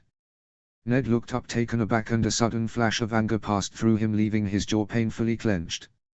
He tucked Lyra protectively against his chest, wondering if he had misheard. Surely Robert hadn't dared to insinuate what Ned thought he was. Threatening his children right to his face. The king seemed to realize what his words could have been construed as alluding to, as he rather hastily added, "living without a mother." His men were looking at him and he knew if he refused to accept the sentence they would follow his lead. For a moment he was tempted to do so, unable to help feeling the resentment stirring in him. "It is I who fought by your side and it is I, you called your brother," he thought bitterly, "and yet you punish me for the truth while pardoning murderers and rapists." The sleeping girl stirred in his arms and one look at her and Ned felt those thoughts subside. He was sick of fighting, sick of death and sick of this place. He wanted to go home and grieve his sister, brother and father in peace. "As you say, your grace," he offered tightly instead. There was some good that had come of it, he thought, unable to help a guilty happiness at the thought of getting to watch Jon and Lyra grow. He cornered Ashura after sending his men out to camp. "What was that?" "What?" she asked innocently. "You know exactly what I mean. Was that your big plan? To come with me and turn yourself to a martyr and leave Lyra and Jon alone in my care?" She turned away scornfully. "You certainly seem to have it all figured out, so why even ask?" Why couldn't she see how serious he was? He grabbed her arm roughly, forcing her to face him. "Ow. Swear to me you didn't intend to get yourself killed." "Why do you care what I intended?" she rebutted suspiciously, as if the idea were so unbelievable. "Because I love you." "Swear it," he repeated. "You must promise me you will not, that you aren't trying to die." She looked down at the ground, lost. "I'm not," she finally muttered listlessly. But the thought wouldn't leave him, nor the image of the defeated look in her eyes. "I couldn't bear it if I lost you too." "Are you certain?" he echoed fretfully. "I know how much you've suffered recently." That had brought back her temper. "I promised you already, there is no need to nag me about it." "I don't need your pity," she interrupted, before adding bitterly, "and between the two of us, I'm the one who has kept all my promises." He drew back, wincing at her words, the reminder of his shame piercing his heart like a knife. A few minutes later, she turned to him apologetically, interrupting their walk of silence. "I'll admit it didn't go quite as I planned. I am still a lady of House Dane and sooner or later it would have been my duty to return to Dorne with my children. I figured some uneasy words to the king would make a good reason to stay longer in the north." But then the way he said that. I didn't intend for it to get out of control. Something about being back in this place, it just. He saw her clench her fists. I lost my temper, she acknowledged, sounding irritated at herself. I'm sorry. She mumbled the last part under her breath so low he nearly missed it. She had always been too prideful to have given out apologies very often, but the way she said it he couldn't help but wonder if it was the first time she'd ever uttered those words. He felt a silly smile reach his face at that thought. It's all right, he added quickly, and she gratefully brushed past the topic. I guess we should talk about the change in our plans. I never imagined that he would confine me to Winterfell, she huffed, but I suppose it's okay, we can still work with this. It looks like you will be getting your wish after all, though Lady Catelyn will not be pleased. He was openly gaping at her like a fish. You just... What? I just gave you a perfect excuse to give your wife as to why you insist on dishonoring her so, bringing your bastards and their mother north with you. Because you're forced to, as your king demanded it. And the best way of accomplishing that you could think of was by being declared a traitor. Nothing I said was a lie. I will never call that man my king.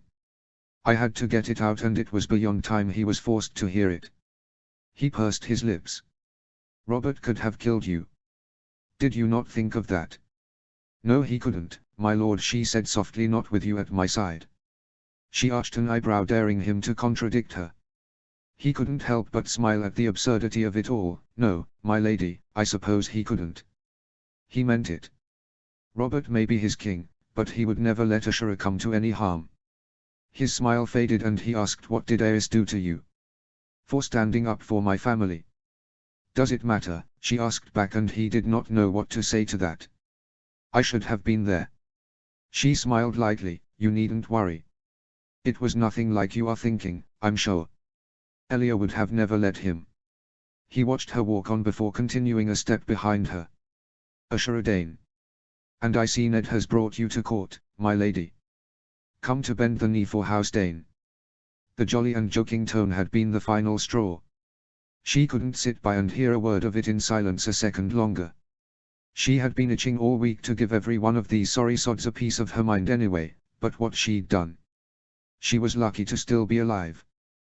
That temper will be the death of you, my sweet girl. She remembered her mother chiding her teasingly while prodding her stomach with a gentle, accusing finger. A lot more than once. Though it was always the first time mother had done it that sprang to her mind, after she had thrown a fistful of chili powder at Aaron's face after being the butt of one too much of his mocking. She had made Ashura stand outside the castle in the rain for hours as punishment. Perhaps mother would still be right, Ashura thought, but at least it would not be today. And if she had her say, not until she had laid every one of these men bound at her feet awaiting justice, starting with Tywin Lannister, his set of monsters, and Robert Baratheon. My son will come for you all. But for that she had to be there to raise him. Still, her outburst would definitely have serious repercussions. For one, being forced to bear witness to the affections of Ned and his new wife wasn't something she was going to relish, though she was long past petty concerns like that. More seriously, she had already revealed her hand, and many eyes would be watching her carefully, waiting to curry the usurper's favor if she stepped out of line. She'd have to be extra cautious now not to slip up when it came to her role in Jon's interests. When Howland Reed had offered her sanctuary at Greywater Watch, she'd been ecstatic. She'd heard enough about the privacy and solitude of the Neck to know it was the perfect place to raise her children and teach Jon all he would need to know of how to be a king without fear of discovery. Then Ned had complained it wasn't close enough for him to visit, and she hadn't had a good reason to refuse him, so she'd had to settle for Castle Sowin, which she knew nothing about apart from the fact that it was less than half a day's ride from Winterfell. But now that was all moot, as it was Winterfell itself she was stuck in right under Ned's nose. He was the one person she knew could figure her intentions if he heard even a whiff of whispers. And while she didn't particularly care about him knowing, she knew he didn't want anything to do with the South, so there was no sense to add additional constraints before she had even managed to figure out her existing problems. It would be easier to handle that issue when she got to it. Thankfully, it wasn't all bad news that had been born of her mess, she mused. There were some unintended benefits as well. She hadn't missed the outrage of Ned's lords on his behalf at the king's sentence. All of a sudden, the usurper may have cracked the support of his closest ally in a time when he needed all the support he could get. The more isolated he was, the easier it would be for her. That some of the North's lords now regarded her with an air of respect rather than just cool indifference didn't hurt either, Ashura told herself with a grin. We won him his crown. Lord Umber growled with a glare as they walked outside, and he insults you in this manner all when you and the lady only spoke true. Others take all these southerners and those filthy Lannisters too. They hid in their castle like cravens for the real fighting, only coming out to murder unarmed old men and babes. He snorted in derision, and they call themselves men. I have half a mind to go back there and leave it, Jon, Ned ordered sharply, and for a moment she saw him how they all must, the assertive and impressive commander they had grown to respect so much. He turned back to stare darkly at the Red Keep. It hardly matters now. I don't intend on ever seeing this place again. Let's go home. Chapter 4, Winterfell. Notes. See the end of the chapter for notes. Chapter text. 284 AC at Winterfell. Ashura Dayne. She would have collapsed in exhaustion, as they finally reached Winterfell, if she hadn't been shivering from the cold. A familiar man, barely more than a boy if truth be told, came to greet them. Winterfell is yours, Lord Stark. Ned gave a tired but true smile, one of the first she had seen from him since she had left him to join the Vale. Benjen, this is Lady Ashura Dayne. And here are your nephew and niece Jon and Lyra Snow. He smiled, watching Lyra crawl over and grab as much snow as her little hand could hold and head toward Jon. No, Lyra, she said, and grabbed at her arm before her daughter could finish her mission. The wistful expression on Benjen's face melted into a sad one. Brother, I wish to join the Night's Watch. Ned frowned. Ben, you're young yet. Give it a couple of years. If you still. I don't need more time. Benjen interrupted angrily. I need to go. You wouldn't understand. He took off and rushed past them. After Ned had simply shaken his head with a sigh and gone off to the Godswood, she headed after his brother. My lady. Lord Benjen, she greeted. I'm not sure if you remember me, but we were briefly introduced at Harrenhal. I remember, Lady Dayne, he assured her, and just Benjen is fine. Benjen, I was wondering if you could help me with Jon and Lyra. They can be quite a handful. Of course, my lady. Ashura. Please. Ashura, he tried it out slowly, before continuing a little hesitantly, I heard about your brother. I'm sorry for your loss. We grew up on tales admiring the Sword of the Morning. She nodded, a sad smile on her lips, as I'm sorry for yours. For your father and brother. And Ned used to tell me a great deal of Lady Lyanna. Benjen looked away before smiling and picked up Jon, who had been crying but stopped once his sister cuddled up next to him. She picked up her daughter, pressing a soft kiss to the girl's hair. They're just like Lyanna and I were. She used to get us into trouble wherever we went, but she always used to try to protect me. That's why you want to join the Night's Watch, she prodded. It's all my fault. All I see here is her. I helped her sneak out when she wanted to leave. I didn't want to, but she always could find a way to convince me to do what she wanted.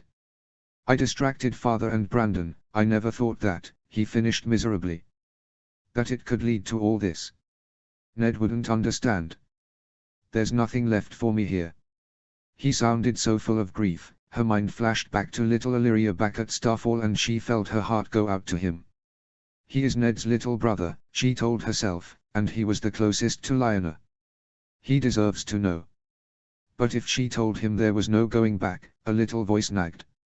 It was another person who could disrupt the future she envisioned for Jon.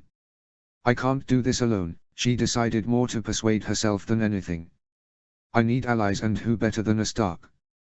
She didn't know him very well, but she had learned enough of reading people to doubt he could be any more opposed to the idea than she was sure Ned would be. Your brother needs you now more than ever.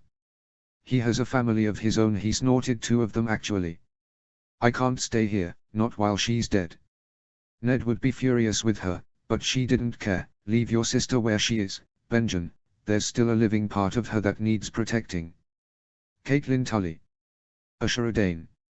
She never thought she could hate someone she hadn't spoken to so much until she had met the Dornish woman. For a moment everything had been perfect when she had come to Winterfell to greet her husband, proudly presenting his son and heir in his arms. Robb, She had supplied the name she had chosen, after a king and your best friend besides, only to see him hold back a grimace at an apparent reminder. When she'd seen the beautiful lady behind him, 2 babes in her arms, she'd gone cold. The Lord of Winterfell had offered a flimsy excuse of the king confining her to the castle as his ward to punish him, but that had only made her feel worse. He had risked his life, all of their lives, the entire North and her son's future, all for this woman's defiance. He had torn apart his relationship with the crown, what should have been a boon for Robb in the future, all for her. The woman he loved. The woman he really wanted to be with. She saw it for what it really was, a convenient pretext for her husband to satisfy his desires outside of a marriage he didn't want. I will not let him insult me in such a manner, she had seethed while penning a letter to her father. I'm a Tully of Riverrun. But there was nothing to be done. The Lord Paramount of the Riverlands had written back, the king's word is law. Give him many sons, he had ordered her instead, and it will not matter. But she had decided resolutely she would not share his bed while he sullied himself with another woman in the very same castle. So she had waited and watched, even gone as far as to have one of her servants trail the Lady of Starfall for an entire moon, yet the woman had made no passes at her husband, no secret affair, nothing. Still Catelyn couldn't help despise everything about her. When she sent her maids to spread gossip about the woman, ensuring it would reach her ear, Ashara Dayne took it in stride. She stood high and proud, strutting around without care in the world as if she were the Lady of Winterfell instead of Catelyn. She had won the entire household over with ease, while they continued to treat her like an outsider, some spoiled southerner they were forced to deal with. I'm your lady, she wanted to scream. She had refused to allow either of the 2 babes into the nursery, citing it was a chamber for Starks, yet on the woman's words Ned Stark had overridden her.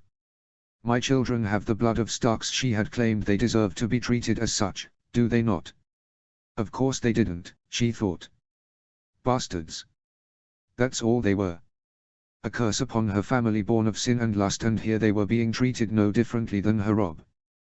They are Lord Stark's children, the maids and guards would say when she tried to alter anything about their arrangements, uncaring of their taint. These are Northmen, my lady. Benjen Stark said once almost tauntingly, it is the Lord of Winterfell who pays their wages and the blood of the North they respect. The message was clear enough, these are children of the North and this castle will always be loyal to them over you.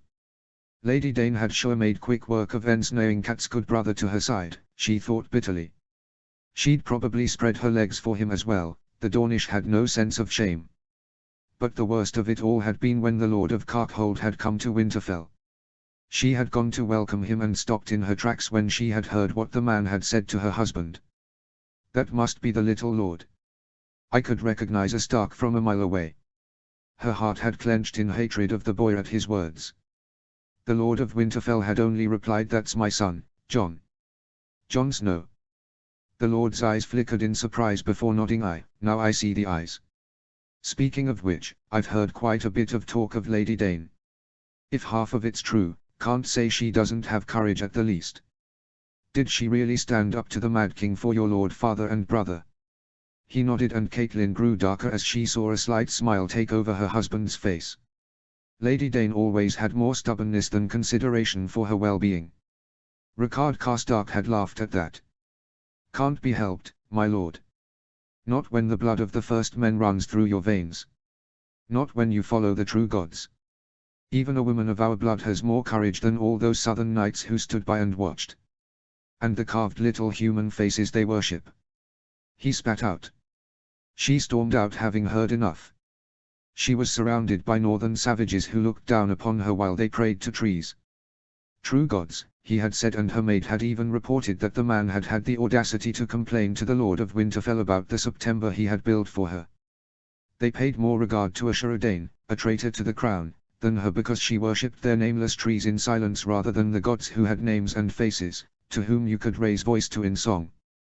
And despite not getting his needs taken care of elsewhere, Lord Stark had made no attempt to claim his rights, and she had let him stay away for an entire year filled with anger and spite. But not after that visit. She couldn't help the suspicion and scowls that clouded her when she thought of these northern lords.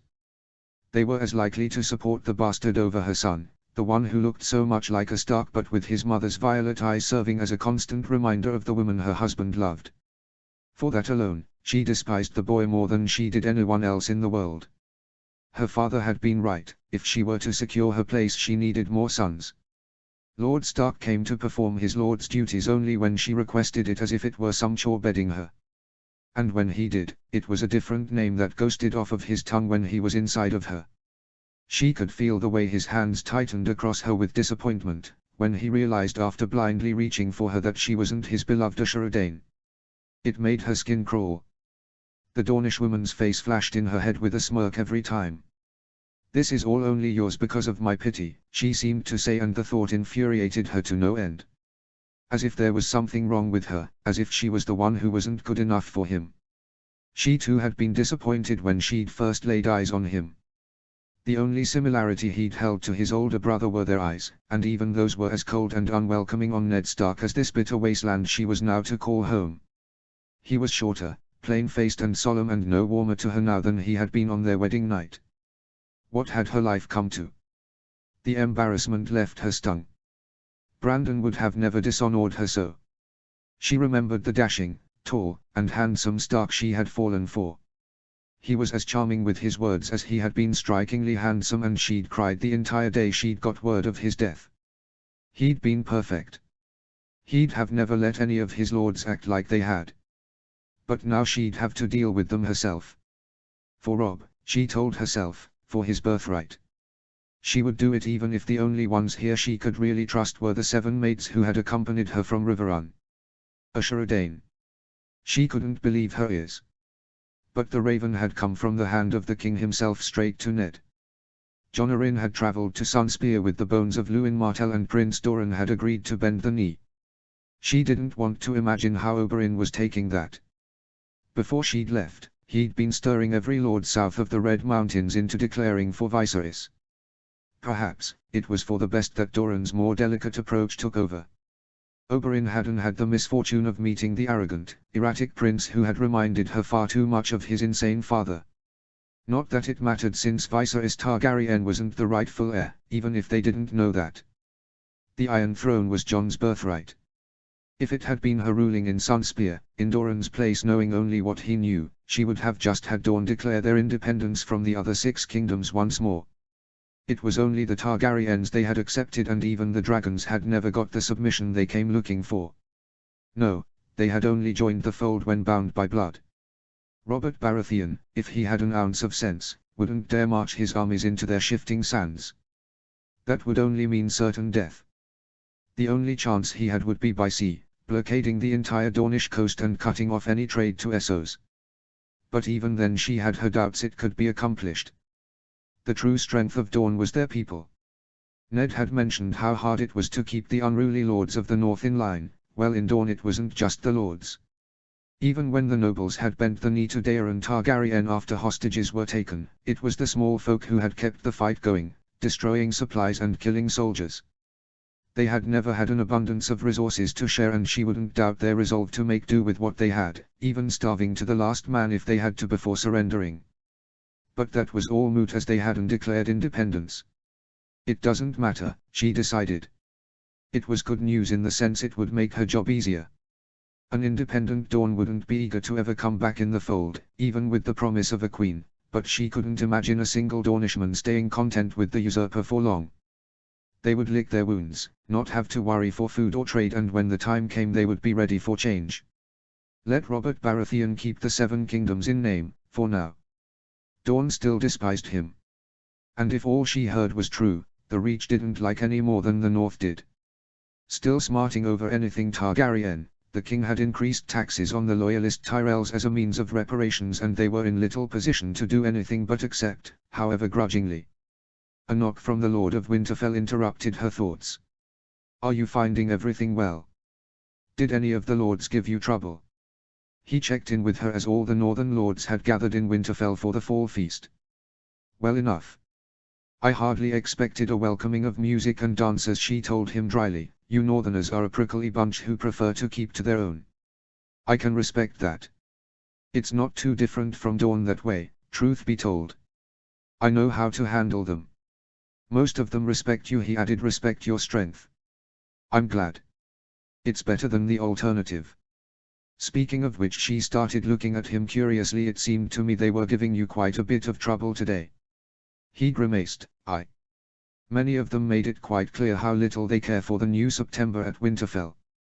She bit her lip, resisting the urge to smugly tell him, I told you so. Go on then. Let me have it. I can see the desire on your face clearly enough. I won't this time. She let him off the hook. You're lucky that I'm feeling rather empathetic. He gave her a half smile. I just thought it would be a kindness. I didn't think it would cause so much chaos. Growing up in a place that shared both gods equally and peacefully, she had never really understood why it was such a big deal everywhere else. I will just have to weather the storm. Not everywhere can be Starfall, home, he shared with a secret smile, and she thought back to a discussion they had once shared. You still remember that, she wondered, marveling. It had been in Harrenhal when Ned had gotten confused at the knowledge she followed the old gods, even though not all Danes did. 281 at Harrenhal. Your brother is a knight, he realized, but doesn't he follow the seven then? While you follow the old gods? She smiled. Yes, but it is different in Starfall compared to anywhere else in the kingdoms. When the first Dane came to Starfall back in the dawn of days, he adopted the old gods from the children of the forest, as did all those with the blood of the first men. My mother used to tell us stories about them. How the gods are everywhere watching over us, in every stone, bird and stream. And when we finally bent to Queen Nymeria and Mors Martell, we accepted the Andal customs, their knighthood, and their gods. But we never forgot our own. He was listening to her words with rapt interest. The godswood has always been as important as the September in Starfall. In every generation, some Danes have followed the old gods and some the new. I chose my mother's gods and Arthur and Aaron chose father's. It has never mattered to us. Though I will have to pull Ally to my side when she is old enough, I cannot afford to get too outnumbered. A sudden curiosity went through her. In the rest of the south, even through most of Dawn, I've noticed in places where there are people who pray to both, they are rather uneasy about such things. Is the same true of the north? It is. Though the other way around. If you do not follow the old gods, you will have a tough time fitting in. The Mandaelis have learned that firsthand. She wasn't surprised, but it still felt bizarre to her. Well, I guess no one else in all of Westeros other than House Dane can really say otherwise then. But it's hardly a fair comparison. Not everywhere can be Starfall, she bragged proudly. I suppose not. You know, the heart tree at Starfall is older than even Winterfell's. There is a peacefulness, an energy there one can't get anywhere else. I'd like to see that someday, he replied contently, if you do not tire of me too soon, that is. She looked up at him with glittering eyes and said, perhaps I'll take you there soon, my northern flower, she teased. Let it be a test if my gods like you enough to stop you from wilting away under our heat long enough for you to be in their presence. Her words had only made him laugh. It had been an innocent enough memory, if she were to forget how their bare legs had been intertwined and playfully fighting for control while they were conversing. Or what they had been doing right before, naked bodies pressed together. If the gentle flush of his cheeks now was any indication, he hadn't forgotten either. I wouldn't worry about it, she advised. They are just scared of what the influence might mean, so they show you their anger. Assure them their future warden will be raised knowing their gods as well. Perhaps dangle the possibility of a future betrothal with one of their daughters, a good northern girl faithful to your gods. He looked at her like a fish out of water. A betrothal? Robb is only one. She rolled her eyes. I hardly told you to marry him off now. Just dangle the words to give them some relief. That's called lying, Ash. She shrugged easily. If you say so. It is just what I would advise, take it or leave it. She had stepped into her son's room to make sure he was asleep, only to find herself shivering. Why was it so cold here? She wondered before realizing to her shock there was no fire running. And that was because there was no wood to run it within Jon's fireplace. By the gods, she thought, frustrated, it's the middle of winter. In Dawn, even in the coldest winter, all she needed was to wrap a thin shawl around her body to stay warm. In King's Landing, she just needed a single cloak. Here it seemed no matter how many layers she had on, no matter how warm the water flowed from the hot springs through the wall's pipes, and no matter how high the fire burned, she had no hope for warmth. And she was a woman grown, Jon was just a babe of 1. For a moment she thought of calling some of the maids to fetch some wood. No, she decided. They might like her well enough, but it was the Lord of Winterfell they were loyal to, and she didn't need something as small as this getting to Ned and raising tensions further. She couldn't help but feel responsible for Catelyn's plight. It was her temper that had forced her into the women's home, a position if their situations were reversed she knew she wouldn't have taken kindly to either. She walked back down to her chamber, picking at the stack of logs with a grunt. It's heavier than it looks. She wasn't exactly used to physical labor or handling matters like this diplomatically, but she pressed on. I need the Riverlands, she reminded herself. Why make an enemy of them over wood? She wiped the sheen of sweat from her forehead after seeing the fire light up. There you go, she thought, watching Jon sleep. You should be warm now. 285 AC. Lyra's no. She wanted the red leaves. They were so bright and pretty, and she'd tried twice before, but Papa had stopped her from picking them both times, which meant she had to do it secretly. Today was the day, she decided, while pulling Jon and Robb with her. They watched her crumpling the leaf with a satisfying crack before grinning and starting to do the same. Someone was coming, she realized a few minutes later at the sound of footsteps. She toddled away to a distance, watching her brothers continue to rip at the leaves. It was Papa, and he looked upset. She watched as he pulled the boys away, admonishing them before turning to her. You didn't tell them to do anything, did you, Lyra? She hadn't told them to do anything, they had just followed her.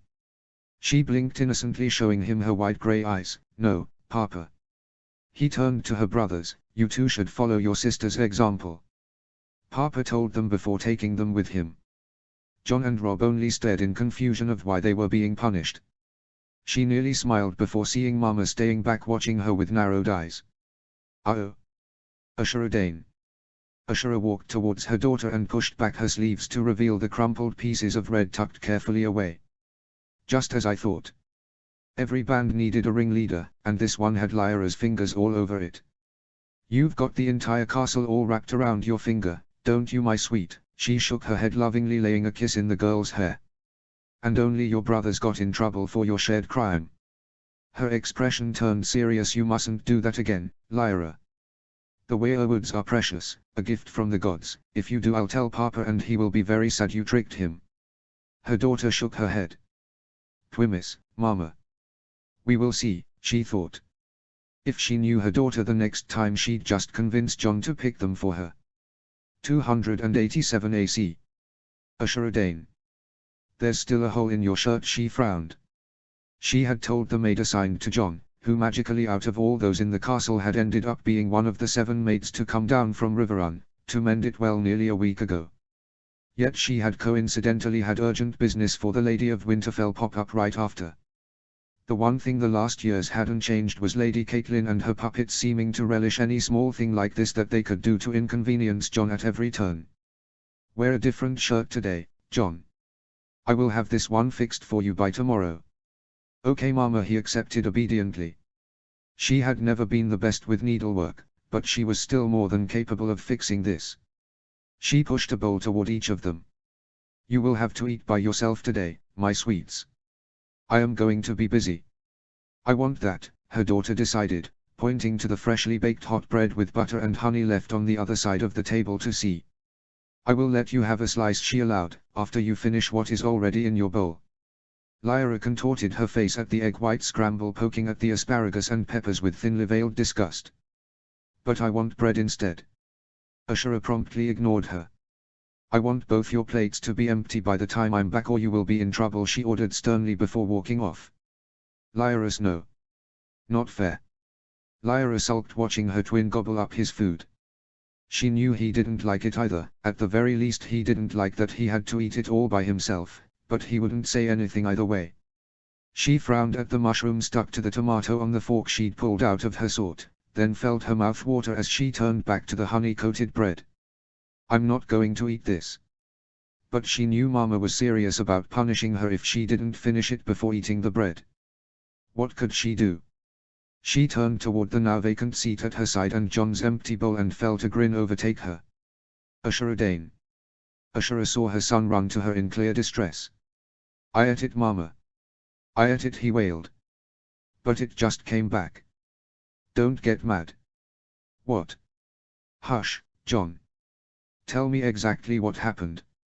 And she picked up through his broken phrases that he had finished his breakfast and gone off only to come back to find his bowl filled to the brim.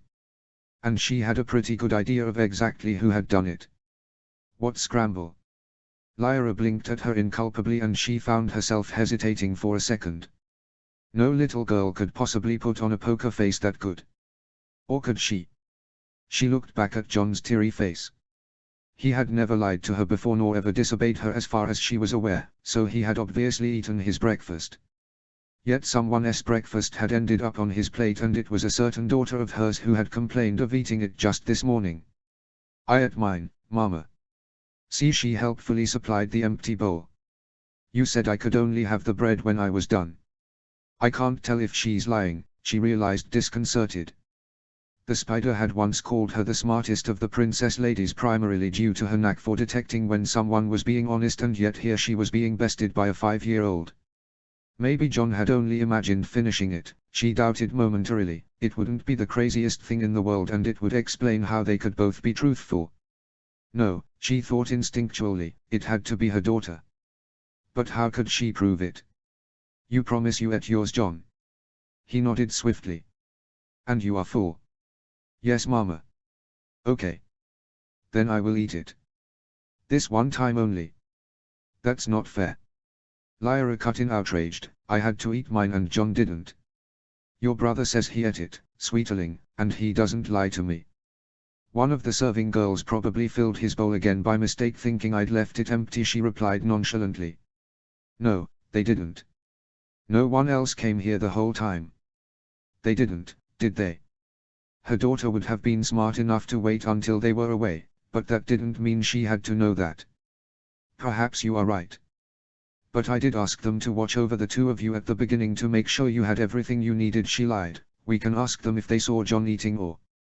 No, her daughter cut in, eyes wide in fear. That's right, come on, she thought, confess. But Lyra instead only broke into that charming little smile of hers. They might have put it while I got bread, Mama.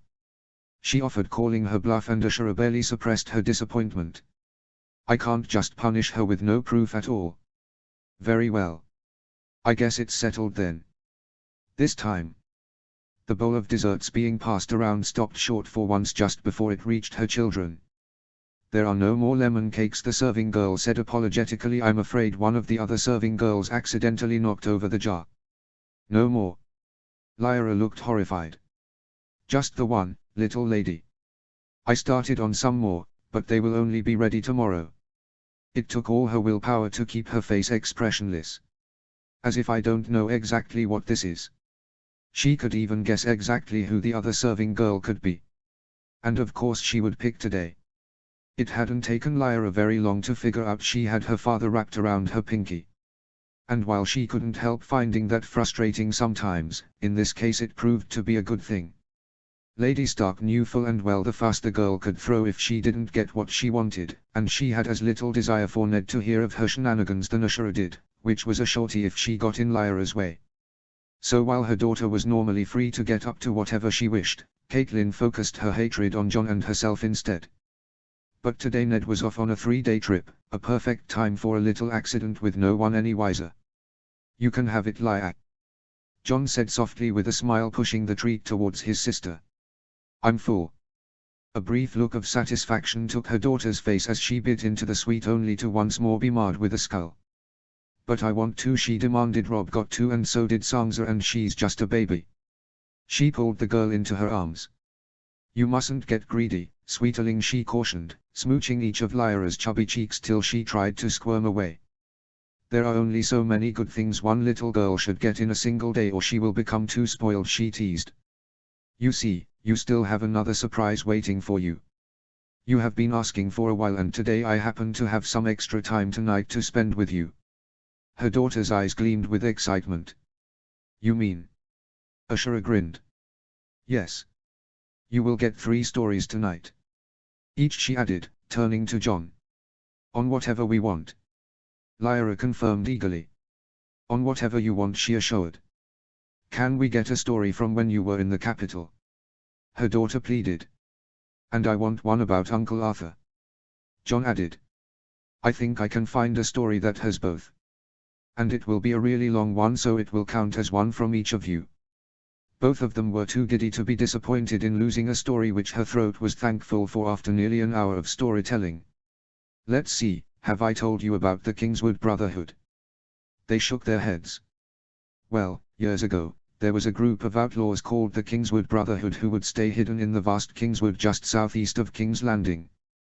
They would kidnap lords and ladies, any nobles who traveled through, and force them to pay large ransoms to be set free. You remember Princess Elia Martell from my stories, don't you, Lyra? She was your best friend when you were in Dawn. She had just given birth to baby Rhaenys, the new princess, and they were headed to King's Landing. I had just turned 6 and 10, and I was finally allowed to accompany Elia to King's Landing as her lady-in-waiting. And while we were being escorted through the woods, they attacked us. One of them put an arrow straight through the hand of Sir Gerald Hightower, who was Lord Commander of the Kingsguard, and was assigned to protect Princess Elia. She noticed both of her children were wide-eyed and listening with rapt attention. Then she whispered, crouching ominously, they walked up and stole whatever valuables they could get their hands on. A chest of gold dragons, all our jewels, and even a stolen kiss from the princess. Jon's face scrunched up disappointed. Where was Uncle Arthur? He was guarding the caravan that had left with Prince Rhaegar. But he had a part to play. You'd know if you're patient enough to listen instead of interrupting, she said while tickling his sides till he was laughing and promising not to interrupt. They had been a menace for a while, you see, but them coming so close to harming a member of the royal family was the last straw. Every force that had been sent to deal with them before had come back with nothing to show for it, or vanished in the woods never to be seen again. So, the king decided to put Uncle Arthur in charge of this detachment of soldiers, which included Sir Barristan Selmy and Jaime Lannister, and sent him to hunt them down. They are still in King Robert's Kingsguard, aren't they, Mama? Lyra asked. Yes, they are, sweeterling.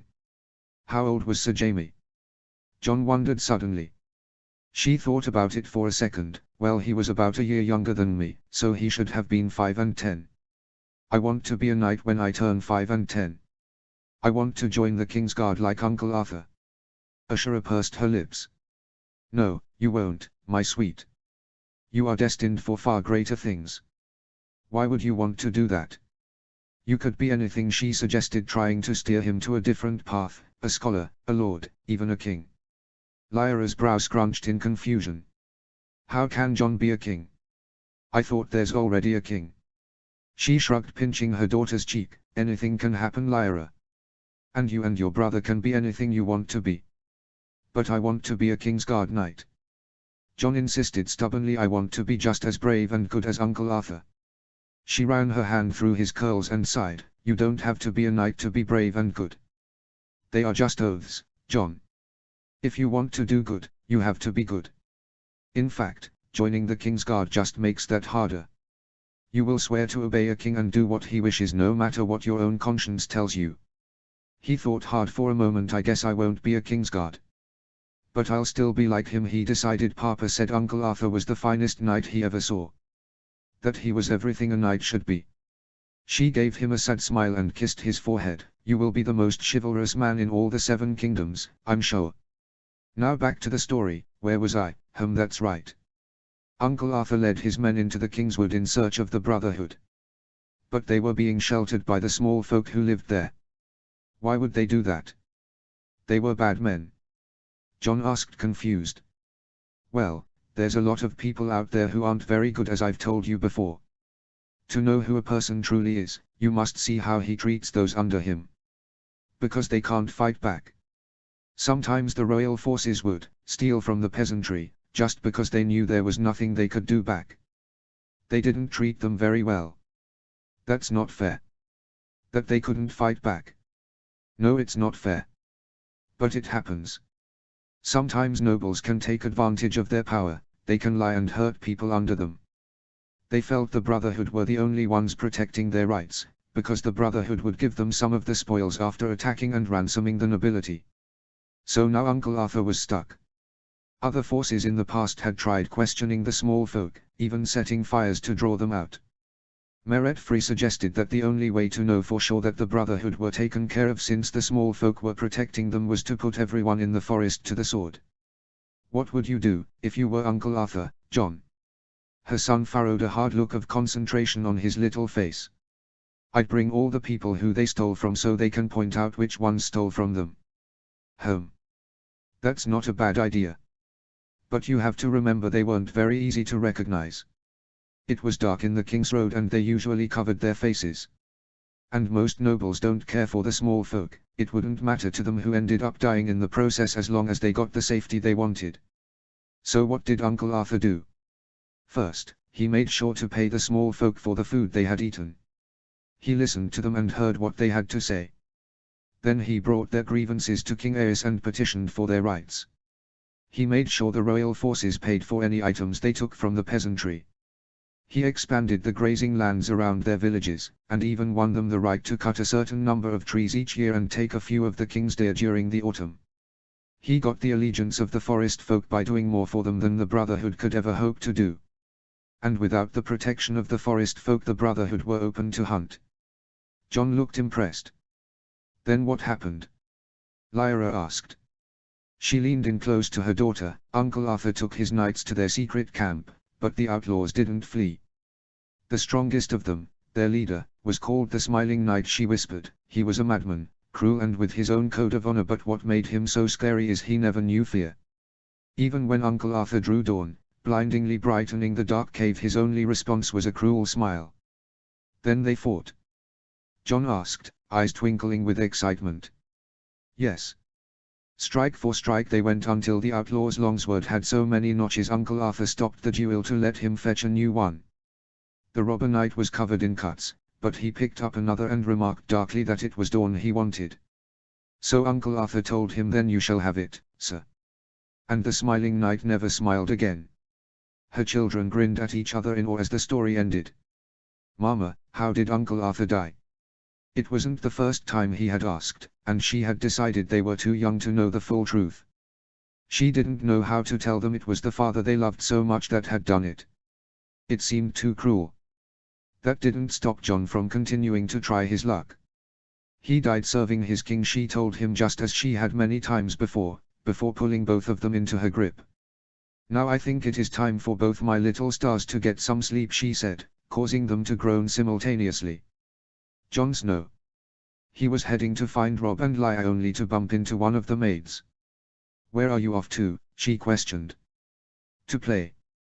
To play. Why don't you come with me, John? The woman smiled sweetly, grabbing his arm. An energetic young boy like you could use more space to play, and I know the perfect spot. You haven't gotten to play on the frozen lake, have you? You will enjoy it, it's a lot larger than you are used to. Can Rob and Lyra come too? Of course. But we ought to check it out first to see if you like it. John frowned at the sight of the gates and pulled free from her grip. Mama told me never to leave the castle without her. He thought he saw a look of distaste cloud the woman's face, but then her smile was back. Your mother is busy. Just come with me, boy. It will be fun. It did sound fun, he thought, itching to give the new area a try before his brother and sister, but he remembered Mama's words. What had she said to him and Lyra? If you ever want to leave the castle and I'm not there, get permission from Papa or Uncle Benjen first. All right, my sweets. Uncle Benjen was away, but Papa would be in his solar. He can give me permission, John thought happily. No, I can't. I want to see Papa first. She seemed to get angry at his refusal. He's not your father, bastard. You have no right to call him so openly with such disrespect after he was tolerant enough to let you, an abomination in the eyes of the Seven, into his home. You will refer to him as Lord Stark. What was she saying? He wondered, confused by her change of tone. Of course he'd call Papa as Papa, why would he call him Lord Stark? She latched onto his arm, intent on dragging him outside. Ow! Stop! That hurts, he shouted before scratching her away. You little ruffian! He braced himself as he saw her hand come down on him. Ashura. She stopped, hearing the whimpering coming from her room. She saw a familiar mopey head of hair clutching her pillow. John! What is wrong? As he told her the story, she felt herself grow more and more angry. She had tried to be patient, she had tried to be understanding, but this had gone too far. The ice at the lake this time of year was thin, too thin to hold the weight of a boy. She had tried to kill him. You did well not to listen to her, she praised, only to see a red mark across his face as he lifted his face from the bed. How did this happen, she questioned intently, pulling his face in her hand. His next words made her see red. Did you say she hit you?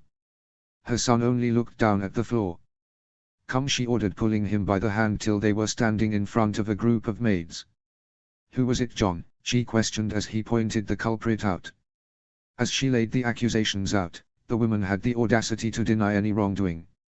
If I were you, I would consider my next words very carefully, she stressed. You are in over your head as it is, without adding the suggestion of my son being a liar. He deserved it. He doesn't deserve to be housed in this castle. He's an embarrassment to the Starks, nothing but a filthy, sinful bastard. Get out, she bristled. Get out of my sight. Get out of this castle and never come back. You are no longer welcome here. You can't do that. Lady C. She felt a dark smile take over her face. Your lady can't save you from this. Not after you laid a hand on Lord Stark's son. Unless you did it on someone's orders, she suggested innocuously. The woman only stayed silent. Not going to admit it, then. You and all your belongings will be outside these gates in 10 minutes' time, she stated simply. I should have you lashed the entire way out. Consider it a mercy that I'm just having the guards drag you out by the hair and throw you outside like what you are. Lower than the contents of a chamber pot. She gestured toward the guards. This woman has threatened the safety of your lord's son. I want her out of this castle now. They nodded and stepped forward, proceeding to drag the servant away, who did not go away gracefully. She was kicking and screaming as they hauled her along, and Ashura felt herself smiling in satisfaction. Good, let the whole castle see exactly what happens to anyone who decides to think or act like her. As the weeks had passed, she had wondered what would come of the maid's dismissal, as the woman would obviously head back to Riverrun, no doubt with many tales to tell of her. Yet as far as she knew, no word had come to the Lord of Winterfell. She'd downplayed the details of the incident to Ned as much as she could, but the reason for a woman being dragged out of his castle was hardly easy to cover up, and the mention of her harming Jon alone had angered him beyond measure. The incident may have blown up larger than she'd intended, but this time she couldn't find it in herself to regret the outburst of temper. She had already allowed Jon to put up with too much in the name of compromise, and while she could have rid herself of the maid under the radar, it had felt good to make an example of her. Today, the castle was buzzing with a new arrival. An acclaimed, young bard had come to Winterfell specifically for the feast, though she found herself unable to share their excitement. She had had her fill of promising, young singers coming to show off their talent in the south already. So she stuck to politely clapping in between bites, having heard enough renditions of The Bear and the Maiden Fair or Bissa the Barmaid to last her a lifetime. Suddenly, an unfamiliar tune took over, and she found herself paying attention in an attempt to identify it. This one was new one, she discerned, made by the bard. But she froze when she realized what it was about. She found her breathing tightening as she heard the song go on to describe in detail how the young Lord of Winterfell had slain the deadliest of various knights and dug his sword through the knight's heart. She thought back to seeing Catelyn's maid slipping the man a couple of silver stags. It was her revenge, she realized, fist tightening. Of course she wouldn't have let it go that easily, not after Ashura had shown her how powerless she really was by kicking her head maid out of her own castle and having her dragged out for all the inhabitants to see. So this was her way of paying back the embarrassment. Well, I won't give her the satisfaction, she thought. She flicked her eyes downwards, revealing no emotion at all, and continued to eat, hoping that her pale expression regained some color. But Ned stood up, his face turning white with anger. Get out of my hall, Ned demanded, interrupting the bard, his voice echoing. I never want to see your face here again. Nor ever hear a remnant of that song again in any corner of the north. The singer fell to his knees. My lord, he stammered, I only meant to honor you. Well, you didn't, he said shortly, nodding to the household guards. Remove him from my sight. She continued to eat in silence, holding her head up high, uncaring of the flickering eyes of lords and ladies, servants and guards alike, and their various expressions of pity, stricken, awkwardness or embarrassment, before excusing herself only after an appropriate amount of time. Ned approached her room only to see her staring directly ahead, her head resting dully against the back of her bed. Ashura, I'm so sore. How did he die? She interrupted suddenly, still not looking at him. You never told me how Arthur died. He looked at her in shock. If there was one thing he didn't want to talk about, it was that. Do you really want to know? He finally asked with a grimace, and he saw her drop her head. I don't know, she admitted, biting down hard on her lip with her eyes shut tight. I thought it would be easier if I didn't ask. She gasped shakily for breath, but it isn't. I still think about it. Wonder how exactly it happened. She wasn't sure if it would help, but the truth couldn't be worse than all the different ways her mind found to keep torturing her with it. I need to know, she decided. He sighed uncomfortably. There were 4 of us left. I tried to stop the fighting, but Sir Arthur, he just pressed on. He killed the others one by one and then we fought. He managed to disarm me. She felt herself look up in surprise. Then how had he? He had me right there, but he just stopped for a second before bringing his sword down on me and Howland, who had been hurt earlier, he shot him with a poison dart. I tried to save him, but it had gone straight through his throat. So I picked up Dawn and I ended his suffering. Shot through the back. That's how they had killed him, the only way they could kill him. So much for all the boasts she had heard of their lord defeating him in single combat. Arthur didn't deserve to die like that, she thought. But did it really matter how he died when he was still dead? You killed him with his own sword. She finally croaked out, unsure of why it bothered her so much. A Dane of Starfall killed with the very sword they held so dear they displayed it proudly on their sigil, the sword forged from the heart of a dying star. It felt like wicked irony. Ash. Please, she begged hoarsely, just leave me alone.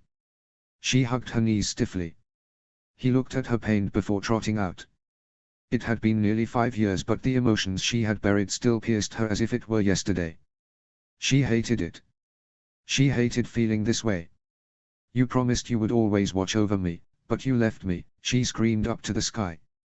You left me for your stupid prince. Ned left me to marry a woman he didn't even know for an army, and Aaron threw me away because I wasn't the dutiful little lady he wanted. Maybe it was fate, she thought bitterly, for everyone she cared for to care about something else more. Gods, I feel so alone. She tore her sight to the entrance at the sound of a creak, and she could make out someone peering in through her door. John, she recognized with a strangled whisper. No, he shouldn't see me like this. Don't come in yet, G, give me a minute, love, I have to. But for once, her mind failed her. If she tried to say another word, she was sure she'd collapse into a puddle of tears. His little brows had knit in concern. Mama, you're crying, he noted in alarm, having already seen her tears. What would she even say to him? How could she tell him the truth? Is it true, he questioned innocuously, as if hoping she'd tell him otherwise, what the song said? Papa killed Uncle Arthur. She nodded morosely. She had expected him to grow upset, or at least a little teary, considering how quickly her son had adopted her brother as his hero. But John instead surprised her by swaying to her side and wrapping his minuscule arms around her in a warm hug. I'm sorry, Mama. Why are you sorry? She couldn't help but ask. Surely he didn't know the truth of who had sent for the bard and why. I'm sorry I kept asking you about it, he revealed, his violet eyes fluttering with sincere compassion. I didn't mean to hurt you. It's okay, she whispered with a shaky grin. You couldn't have known. He turned to her earnestly. Don't worry, it will all be better soon. I went to the Godswood today to pray. I promised the old gods if they took away your pain I'd give them all my biscuits from now on. The picture of her baby boy laying out biscuits as an offering every day to a werewood was so ridiculous it made her snort in laughter. Biscuits were his favorite thing to eat, she thought warmly. He was looking at her with such innocent hope. An abrupt outbreak of levity overtook her.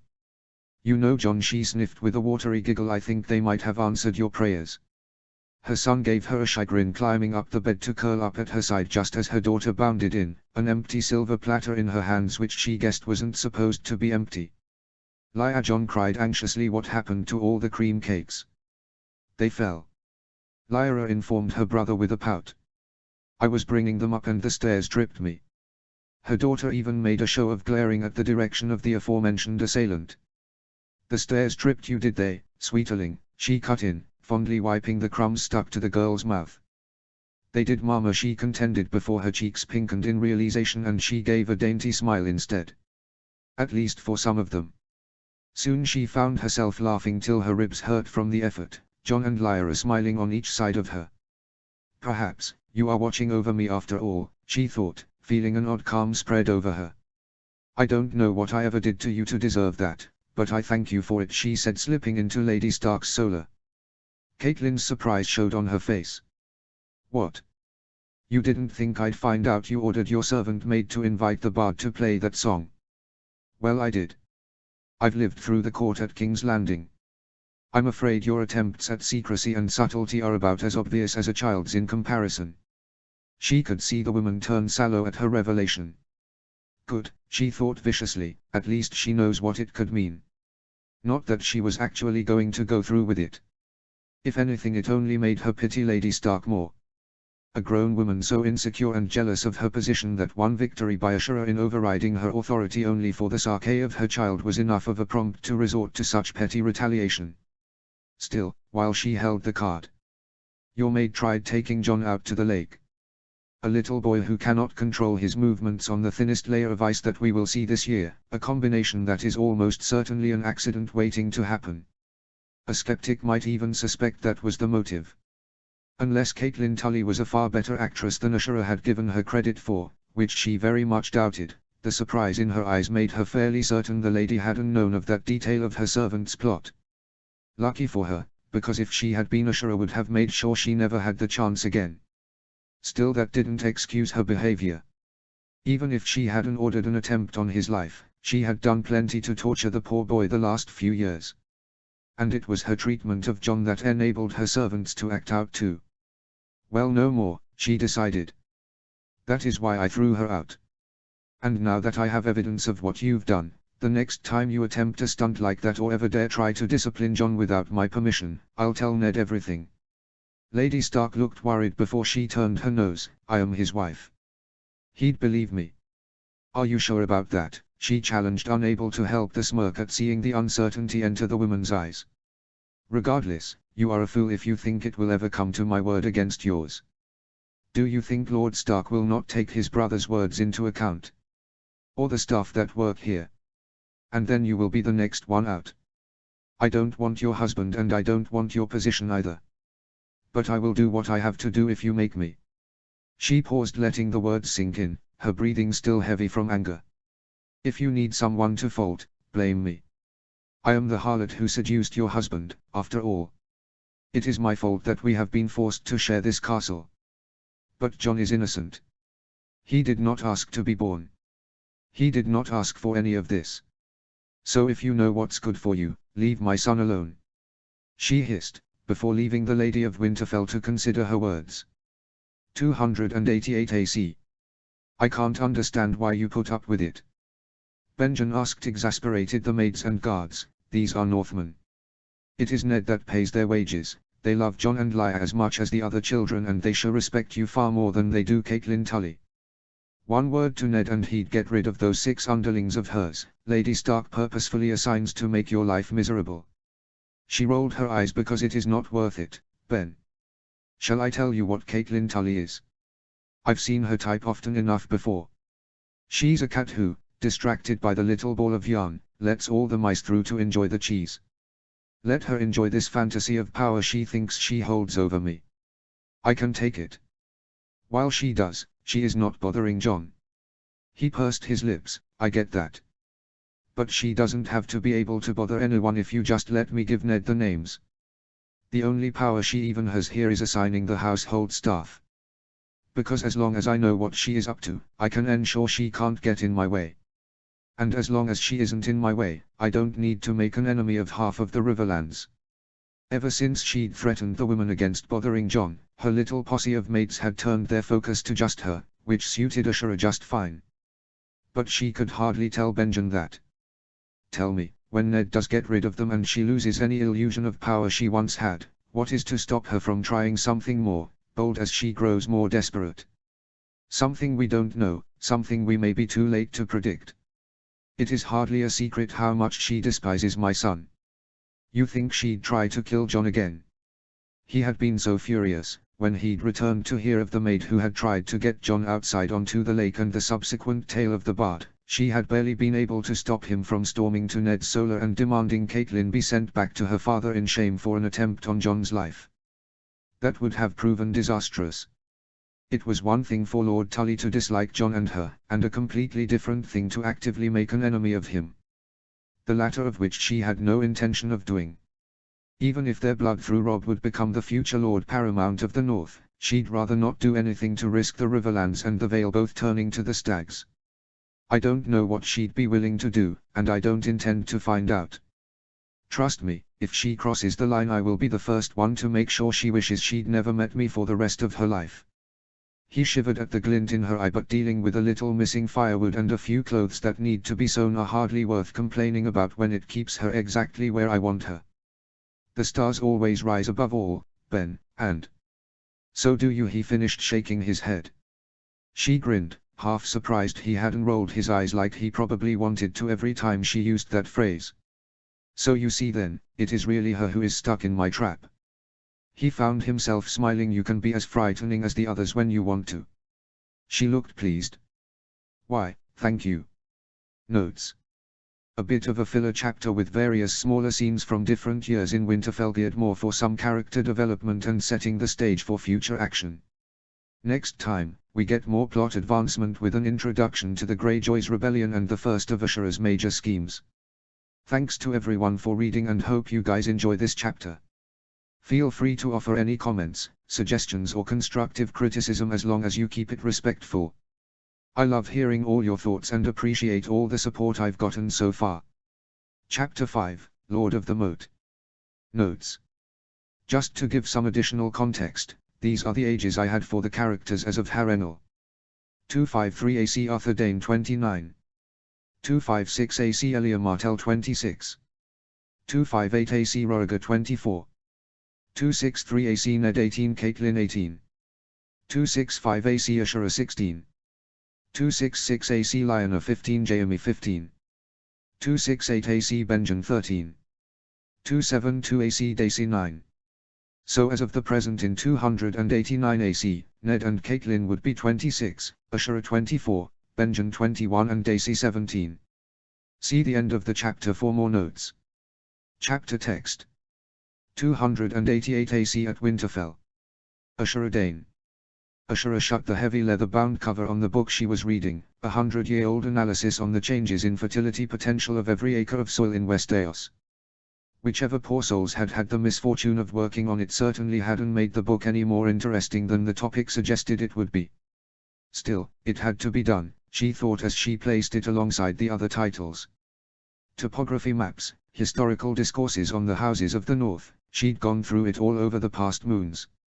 She eyed the notes she had just finished adding with satisfaction while covering a yawn with the back of her dainty hand. The reading lamp was flickering, its oil all but gone, as the day's first light leaked in through the high windows. Not bad timing. No sooner had the thought run past her than she heard the bustling of a pair of children entering the library. Her children as it happened. "Do you want me to pull a chair out for you, Princess John?" she heard her daughter taunt with a mocking bow. Princess. She felt a strange lurch in her stomach at the words before pushing those thoughts away. They knew nothing, she settled herself as John muttered something far too quietly to be audible. "What is this now?" she pried curiously. "Rob and Lyra keep making fun of me," her son said, frowning at his sister. "Lyra, why are you making fun of your brother?" "It's Lyra," the girl insisted, making her roll her eyes. "I was the one who named you," she thought to tell her daughter, "and I chose Lyra because it's a beautiful name. You may have forced everyone else in the castle to shorten it, but you will never make me." Lyra continued on quickly, clearly dying to spread this tale to as many people who would hear her. "We were playing knights and maidens and then we realized John had gone off somewhere. So me and Rob dropped Sansa back inside and went looking for him, and we found him when we finally checked behind the snow boulder. Guess what he was doing, Mama?" "Guess," she clamored. "What was John doing?" she humoured her daughter's request.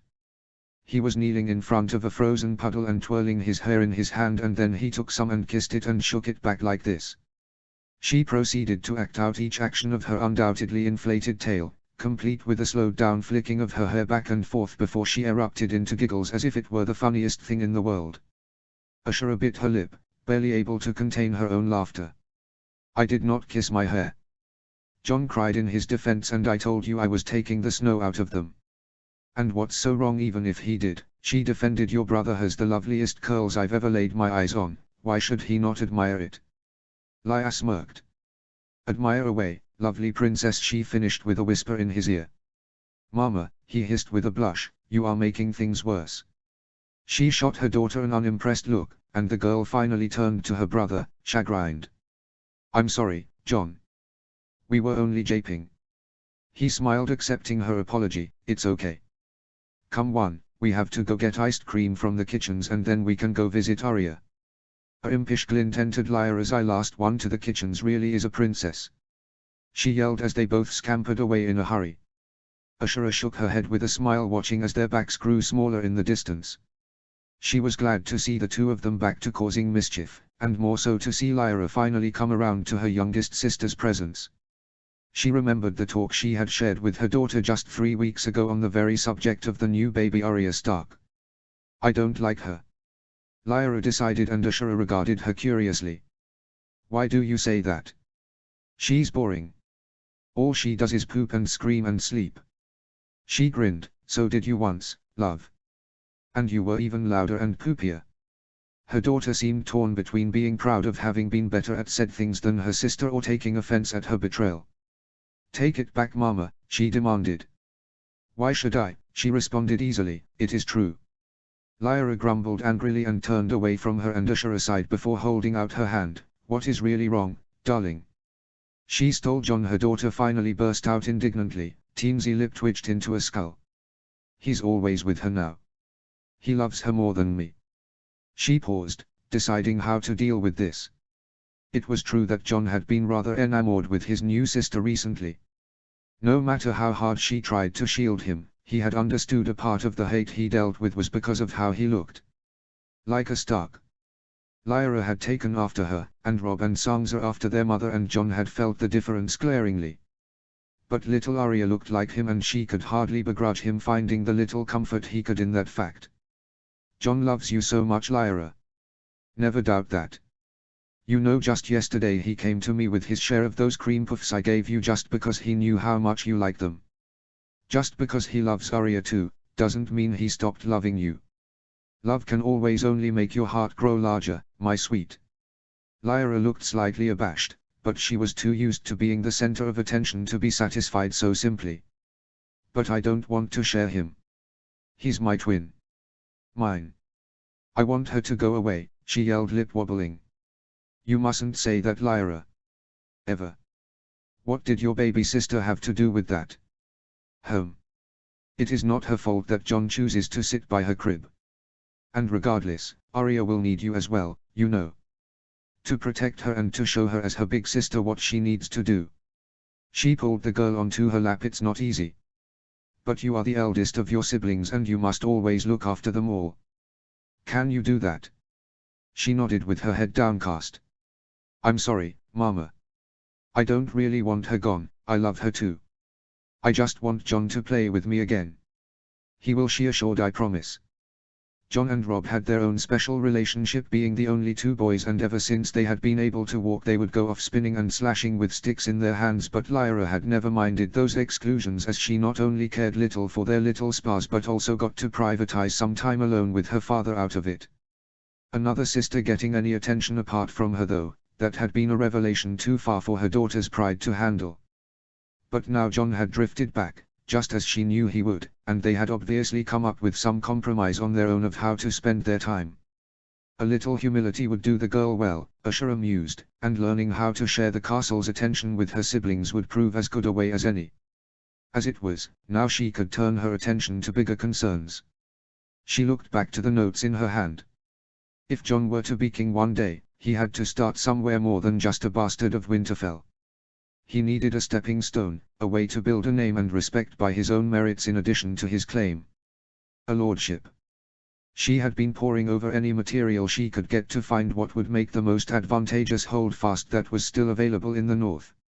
Now all that was left to run through her thoughts to someone with a more intimate actual knowledge of these lands before going to Ned, she thought as her footsteps echoed across the hall. On the surface, it really shouldn't have been much of a dilemma at all. By every measure she'd written up, the lands of the gift would prove the most fruitful. They were some of the most fertile land in the north, only abandoned due to the uncontrollable wilderling activity. And while the lands had technically been allotted to the Night's Watch, she'd guess returning them to the protection of a northern lord would prove a welcome opportunity as long as tribute was paid to the Watch rather than the Warden of the North. It had to be better than letting it waste away in emptiness at any rate. But a second contender had emerged as a dark horse, Moat Cailin. A ruin standing on faulty ground, it would be far more expensive to fix, and apart from its strategic defensive positioning it stood out very little in terms of, well, anything. Having a powerful seat of defense would certainly be a boon in war, but that was not enough of a single reason to bypass far better lands, and she had all but brushed the option off. That was until she had come across this scroll from roughly 900 BC detailing a sea clash between the Ironborn and North. One sentence in particular had caught her attention. The ships clashed on the Salt Spear and the victorious Kraken's hunger continued up the Fever River in a foolhardy dream of taking Moat Cailin. They paid their dear iron price for their attempt. The Fever River was less than 20 miles from Moat Cailin and she never had considered it could even be traversed by sea. She had assumed the shores were too rocky or the waters too low, anything which would explain why she'd never heard of any naval presence along the North's western coast at all. After all, the North could only ever truly be invaded by sea, and even every child in Dawn knew a fleet was the best way to keep coastline lands secure. Yet that one mention had been enough for her to curiously dive deeper into the northern histories. She read through every mention of sea travel she could get her hands on, starting with the North's squabbles with the Sunderland kings on their islands. Their raiders had once captured the Wolf's Den as their hold on the North, and in return King Theon Stark had led the rape of 3 sisters which had left children cooked in pots, men disemboweled and left with their entrails hanging out, and the Lord Baltasar Bolton making a pink pavilion out of the flayed skins of 100 sistermen. Those and half a dozen other things that left her feeling like skipping out on lunch. She could tell exactly why it hadn't been easy to find any such details in the northern accounts of the war. In any case, that event had led to the 3 sisters bending to King Mathosarin, pushing 1,000 years of war between the kings of the Vale and the kings of the North. War primarily at sea with a fleet, she made sure to note. Then when in 1000 BC King Jon Stark had given the Mandaealis the Wolf's Den, they had come with enough manpower and knowledge of shipcraft to slow hostilities between the sisters /Vale and the North. After that the North seemed to renew their fighting focus to their rivals on the western coast, the Ironborn. But it had all abruptly come to a halt about 500 years before Aegon's conquest, when Bran the Burner, in his grief at the disappearance of his father, King Brandon the Shipwright, after his failed attempt to journey around the Sunset Sea, put to the torch the entire northern fleet. The Mandaealis continued their quiet trade along the east, but the North had never rebuilt their navy, instead they had simply given it all up. She couldn't be fully sure of why, but she had pieced enough to have a working theory. For one, the North was vast and its coastline totaled that of the other 6 kingdoms combined. Covering so much area wasn't cheap, especially for how sparsely populated it was in the midst of mottwoods and stony shores. The heavy majority of northerners built settlements far more inland. If the calculations she had made based off of the few surviving intact ledgers she had managed to get her hands on were any hint, it might have even cost more to have built a new fleet on their western front than just deal with the damage the Ironborn raids caused. Northmen had probably found it cheaper to let them land and reeve where they could fight with the advantage in numbers, resources and knowledge of the terrain, rather than continue to toil at sea where they were overmatched. And cost was everything in the North, with the constant drain that was winter always around the corner. Secondly, even in the only 5 years she had been here, she had seen the inward focus that was so prevalent here. She had found herself comparing the attitude to Dawn more times than she could count. The North largely stood alone. Whether it was their gods, attitudes or culture, they preferred to stick to their own. Once they had made their unsteady peace with the Skagasi and kings of the mountains to the east, they probably saw no need to spend more on interacting with outsiders. Their economy functioned relatively independently, after all, and most trade could be handled through White Harbor.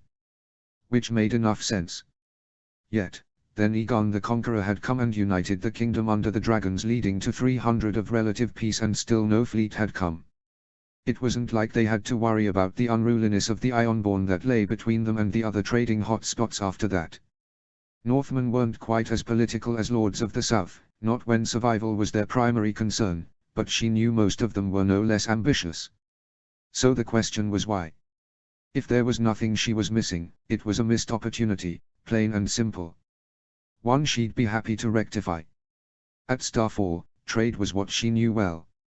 She'd spent hours upon hours as a child splashing through her homeland's sparkling waters and running through shining sands. For as long as she could remember, she had looked out to the ocean and wished she could sail past the horizon. Dreamt that she'd one day hop on the next outbound ship and never look back.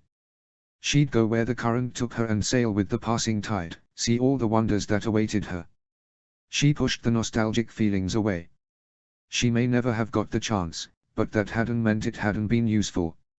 She'd seen her father and mother discussing trade with merchants, seen the accounts and calculated profits for over a decade.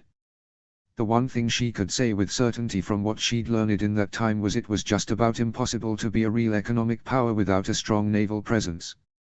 I need to talk with Ben, just in case. 800 years was a long time.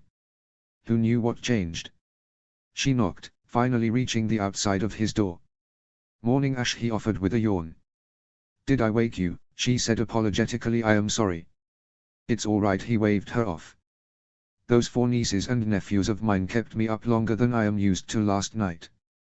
"What do you need?" She laid the papers in front of Benjen, who raised a curious eyebrow. "What is this?" "Just some research I've been doing. But I do have a couple questions I don't think I am going to find in any book." "Looks like you wrote an entire book yourself," he snorted, which got him a playful smack on the head from her with a rolled-up scroll. "I'm not sure I even ever read this much of the North."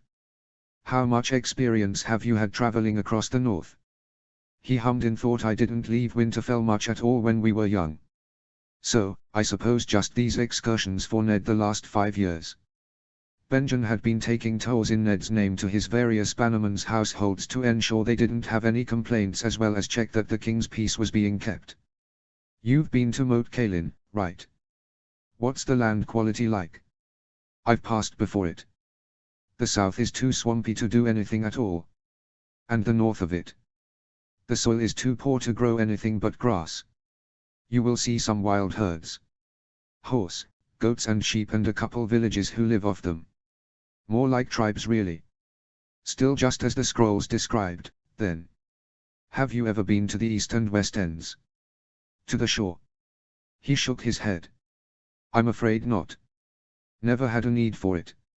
She frowned. Then her decision would come down to solely her belief on these hundreds-of-year-old scrolls and her belief in herself. "Is this for John?" he wondered accurately. "It is. I've been thinking of which lordship would best suit him, and I've nearly decided on Moat Cailin." "Moat Cailin?" His eyebrows raised dangerously close to disappearing into his hair, before running back over her notes. "It's a lofty goal. It's in quite a sorry state. The restoration of the castle will not be cheap. I can't imagine Ned agreeing to that even if we were in the heart of summer." "Leave convincing your brother to me," she assured. "But what do you think?" He looked unsure. "It is an important seat of defense. A powerful symbol, definitely. And I suppose the tolls you could collect from those wishing to pass through the King's Road would make enough coin. But that is all it would be. A symbol. A nice castle in the middle of nowhere. I just don't understand why you would go through all that pain and effort for it. There's nothing there. Few people, poor lands and little resources. Queen's Crown seems like a far better option, as you noted. It would not require much to fund repairs. The gift has good, arable fields. You would make a good living through offering the excess food in all the north.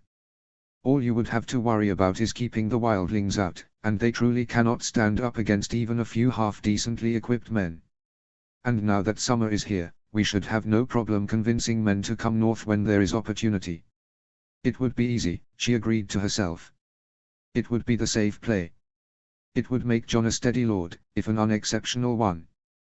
But she wanted more. She needed something bigger even if she was risking everything in the attempt. If Moat Cailin didn't go as planned, Jon would be the weakest lord in the north, owner of a giant shiny castle yet with little assets to support its upkeep. A lord in nothing but name. If it did turn out how she envisioned it though, it would change a lot of things. Within a decade, he could be one of the most powerful of Ned's bannermen. Maybe even the wealthiest. He would be in a position to make allies across the kingdoms through trade. A wealthy, powerful lord with connections and a blood right who had lived his whole life in the Seven Kingdoms, a much more enticing prospect for supporters to come flocking to. She felt a smile grace her lips.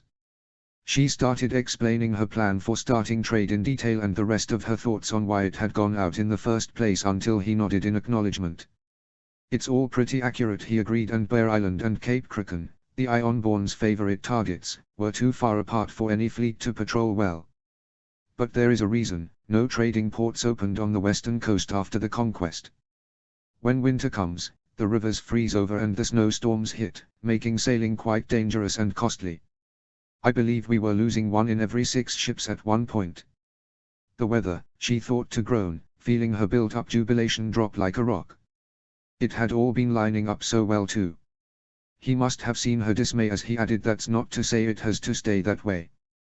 That was over 500 years ago. The ships are better built these days, sturdier. And really the weather is only a problem north of the Rills, the waters by Moat Cailin should be perfectly fine. She felt a ball of small hope flutter through her. So, you are saying?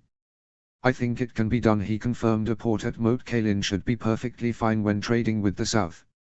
As for getting to the rest of the north, during winter at least, you'd need to look into the newest advancements in shipcraft, I suppose. I don't know much about it. Worst comes to worst, you could always move goods up from Moat Cailin by land. That was enough for now, she thought, satisfied. And she already knew where she could take care of getting men experienced in seafaring and shipbuilding. Now, all she needed was Ned to approve. She decided it would be best to introduce the idea to him slowly. What do you plan for Jon? She asked the first time as she barged into Ned's solar. Plan for him? She rolled her eyes. For his future. Ned contemplated briefly. I had hoped in time he would find a position under Robb, the captain of his guard or his master of arms. They are already closer than I could have ever imagined. She pursed her lips. That was seriously what he thought would happen. That they'd be stuck here the rest of their lives. Not to say it was a role that Jon wouldn't be happy with. He'd quite like the idea of serving under his brother, but it did not come anywhere near satisfying her. I would think he deserves a bit better than that, she suggested lightly before slipping out. Somewhere away from Winterfell without your wife there to hound over him till her dying day. A moon later, he had come to her with a suggestion. Perhaps he could take the Black. She looked at him dumbfounded, struggling to keep her jaw from hitting the floor. If anything, his ideas seemed to be trending to worse instead of better. I was the one who had to stop your brother from that very foolishness. Do you really think I'd let my son join that band of rapists, thieves and murderers freezing away for the rest of their lives? It is an honorable calling, serving in the Night's Watch. The Starks have manned the wall for thousands of years. Her only response was to glare him into submission. He looked genuinely wounded by her words. You shouldn't speak of matters you don't know, he grumbled, telling her of his father's uncle who served in the Night's Watch, who would come down to Winterfell and tell he and his siblings stories of his adventures, until he apparently had died while ranging in a snowstorm. I thought I might have joined once, he added quietly. It sounded like nothing more than what she had thought it, a prison for criminals to rot, no matter how Ned tried to spin the honorable opportunity to rise to command and enjoy hunting beyond the wall perks. She thought if he ever wanted a different line of work he ought to be a recruiter for them in the South, as caught up in their propaganda as he was. Perhaps she was being a bit judgmental. The Northerners might have had a different attitude on this than the South, as they did about a number of other things. All she knew was it definitely was nothing Jon would ever join while she lived. The next time she passed his room she slipped a scroll titled Abandoned Holdfasts of the North on his desk, hoping he'd catch the hint. Ned took our granduncle's words to heart, as did I. Ben had later told her. He clearly also believed in the honorable calling, something it seemed most highborns in the North learned growing up. But he had also actually visited the wall. There are some men of honor in the watch, still, he suggested hesitantly. Old Gia Mormont just became Lord Commander after all. He joined after renouncing Bear Island to his son Jorah and his wife. But it is not what it used to be, in numbers or the quality of men. Not like the stories we were told when we were young. It is definitely no place for Jon. 289 AC at Winterfell. The next time it was her that had gone to him. There have been a growing number of wildling attacks on Castle Black, he told her. I've been meaning to discuss terms with the Night's Watch to perhaps raise new lords in the abandoned holdfasts and settle them there as a shield against wildlings. Jon could be their overlord. The gift was the location she had initially favored as well. But now that a new idea had taken hold of her, she found it hard to consider anything else. What about Moat Cailin? Moat. It's a ruin. It can be built back. Most of the surrounding lands belong to House Reed, and the border to the Marndaelis and Dustins. Even if it's only so in name, they wouldn't like to lose it. I think Lord Howland could prove amenable. Ned frowned, and for a second she wondered if he was suspicious of her insistence. The last part had accidentally come out a little too quickly for someone with experience in knowing how to really listen, not to assume she hadn't already prepared for it.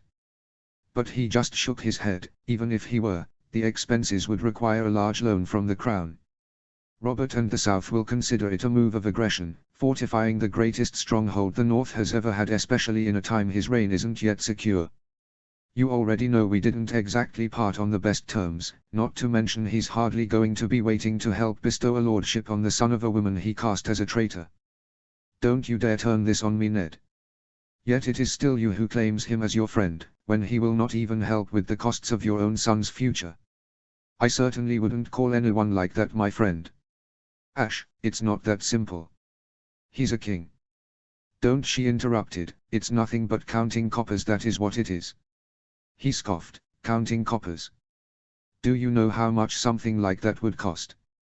Did he really think she was some empty-headed child to come to him with no idea what she was talking about? Even the upper reaches of the budget cap at only 100,000 dragons. It was admittedly a very high end, but she had decided the castle would be absent of no luxury. It would be a seat they would talk about in history with the likes of Storm's End, the Eyrie and Casterly Rock. After all, appearances were everything when it came to making a display of power. Not to mention, the budget still needed to account for a fleet. His eyes widened so dramatically, she would have found it comical had they not been in the midst of such a serious conversation. Only, he asked dryly. Starks were exceedingly practical when it came to expenses, she'd found. Apart from the Marndaelis, the lords of the North rarely seemed to put much stock on gold. She didn't even know if they had gold, considering they all seemed to count everything in silver. If the way Ned and Ben both hardly paid a mind or effort to the fact that the broken tower among others had been without mending for longer than anyone could remember was any indication, she doubted they could actually manage to scrape the coin for any such projects on their own. She supposed it was only fair to have other priorities when winter and starvation was pretty much always around the corner. But just because he didn't know how different costs were looked at in the South didn't mean he had an excuse. Yes, only. Did you know the Crown is 2 million dragons in debt? He looked at her in shock. How do you know that? Does it matter? It doesn't change the fact that they are. That can't be. The treasury looked full when we were there last, he refuted slowly. Aerys had 2 million dragons in there, she agreed, not to mention all the royal family jewelry, none of which have been seen since. He looked as if he wanted to ask her how she knew that again, but instead seemed contemplative. Do you see now what your friend is? If that man was left running the kingdoms much longer it would fall apart. In just 6 years, he has spent over 4 million dragons feasting, whoring and hosting tourneys, she pleaded her case, and yet you think he can't spare 2% of that amount for something meaningful. For you. If the Crown truly is in such a bad state, he said 4 days later, approaching her in her room, I don't know if now is the right time to make such requests. Of course, she wanted to sigh, tuck your tail between your legs and run. Do you think it will get any better in the future? She itched to ask snidely. The Iron Bank makes loans too, she offered slowly instead, realizing a more open approach would be best if she were to get what she wanted. But that only seemed to upset him. You want me to go behind my king's back? That's madness. It's a dangerous game to play. One I don't intend to, not if the Lannisters are at his ear as Jon Arryn writes me. The coin would be better used preparing for winter. Perhaps in the short term. But the land has potential you haven't uncovered, beyond just the castle. You can set up trading ports on both ends. I'd think that would help withstand your winters far better. Ned seemed to ponder her words before rebuffing her. Moat Cailin, it's too much, Ashera. If you don't want the gift, we will find something else fitting for Jon. She felt a sharp flare of protective indignation rise in her at his tone.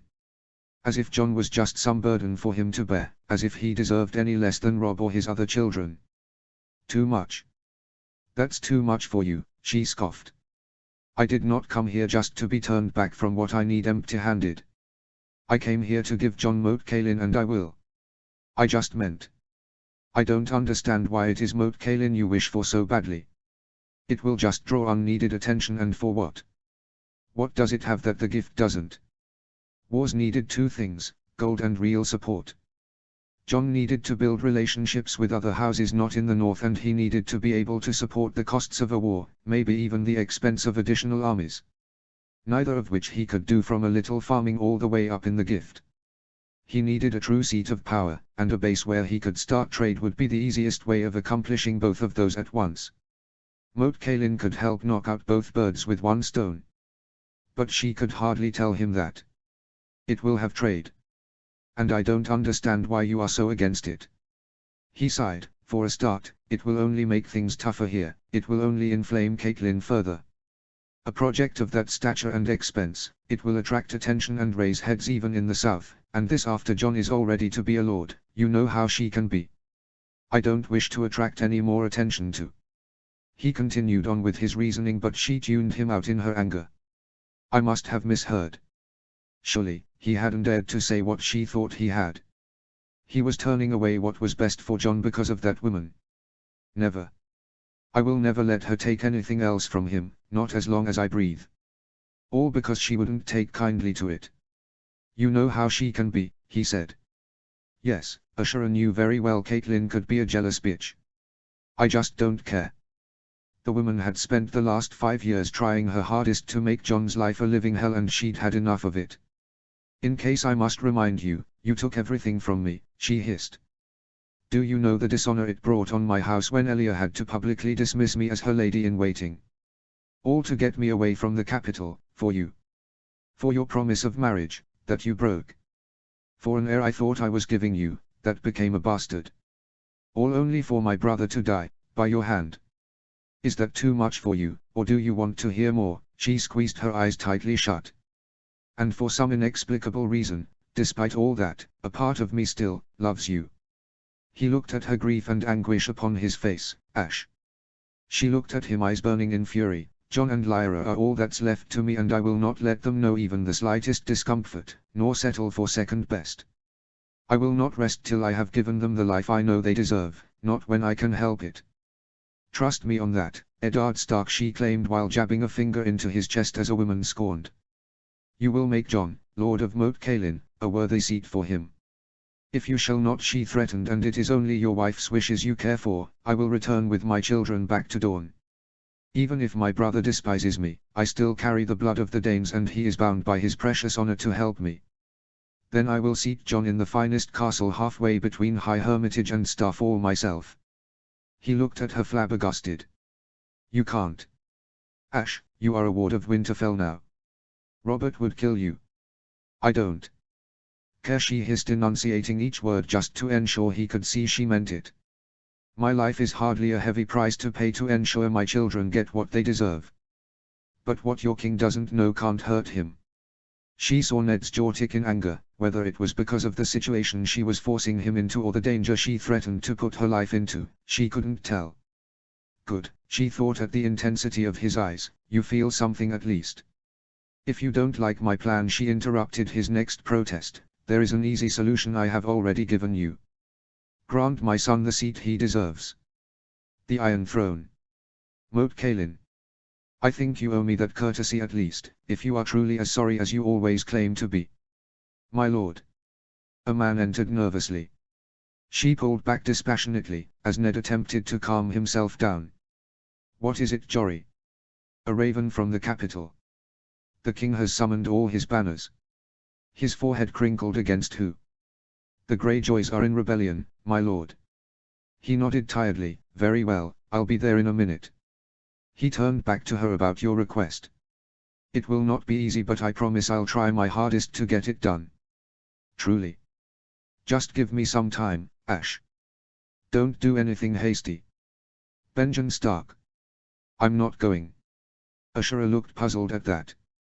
Did Ned order you to stay behind? Or is it something you want? She was too smart not to piece it together eventually, so Ben opted to speak plainly. Robb is just a child. If Ned and I were to die, Catelyn would be the boy's regent. I wouldn't trust her with that power over Jon, Lya and you. She gave him a kind smile. That's thoughtful of you, Ben. But Catelyn Tully cannot do anything to me. Couldn't she? Without Ned, I wouldn't put anything past her. She considers Jon a threat to Robb, and I, for one, am not convinced she'd sit back and let him grow old and grey. You needn't trust her. Trust me, she assured him undaunted. I hear what some men whisper and women gossip, what they think of me. But you know the truth, I am more than capable of handling her and safeguarding Jon and Lyra. She was right. She could run circles around Catelyn, he knew, but still he felt a strange sense of foreboding. I do know that. But I still worry, he expressed tentatively. You're the mother of my niece and nephew, but you are also like an older sister to me, he admitted. She wasn't really much like Lyanna, but he'd found there was a certain bond of similarity between them nonetheless. In the past 6 years, they'd developed a camaraderie that had him sharing thoughts and memories he'd thought he'd never get to voice again. She looked up at him in warmth, genuinely touched by his words. She knew how much affection he held for Lyanna Stark. And I see you as the younger brother I never had before. Her expression morphed into a look of concern. You must stay safe out there, you and Ned must have each other's backs. He laughed. I'm hardly a green boy for you to worry over. Yet worry I will till you are back in these walls. I've lost too much of my family already. As have I. I will be careful, he promised before grinning, and I'll bring Ned back in one piece too. Despite his words to Ashura of no longer being a green boy, he couldn't help but feel more than slightly out of place as they marched to war. It wasn't like he had ever actually been in a war camp before, unlike most of these men. They had rode all the way down Iron Man's Bay, where they had met up with the remainder of the king's forces and his fleets making ready to sail on the Iron Islands. It was Robert Baratheon who had come to greet them himself, and much to Ben's surprise, the king had a giant smile on his face and bellowed a friendly greeting as he patted Ned on the back, which his brother had accepted if only a little stiffly. But what had surprised him the most was seeing Ned take command of men. He'd heard stories of what his brother had done in Robert's rebellion show, but seeing it personally almost made him seem like a completely different person.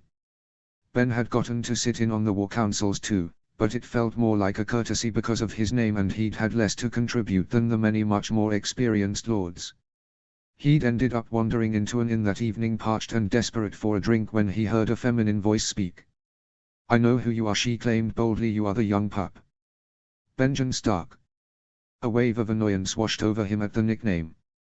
He was 21, no longer a pup of any kind. Still, he didn't let that stop him from taking a closer look at the girl.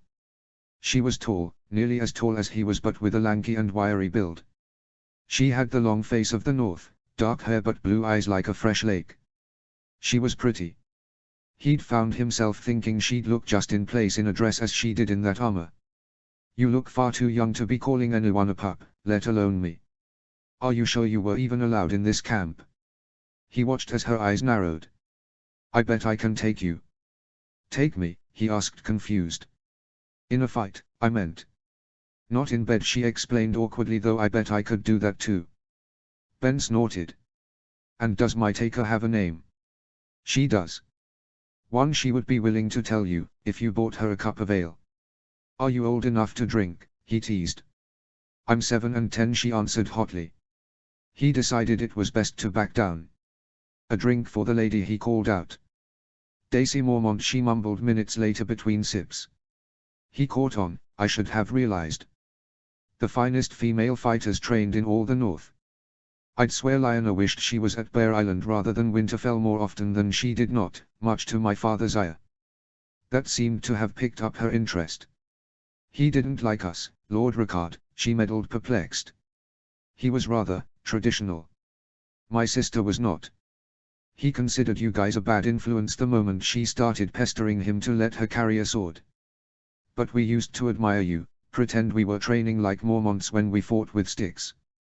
Gods, I sound like a swooning lady.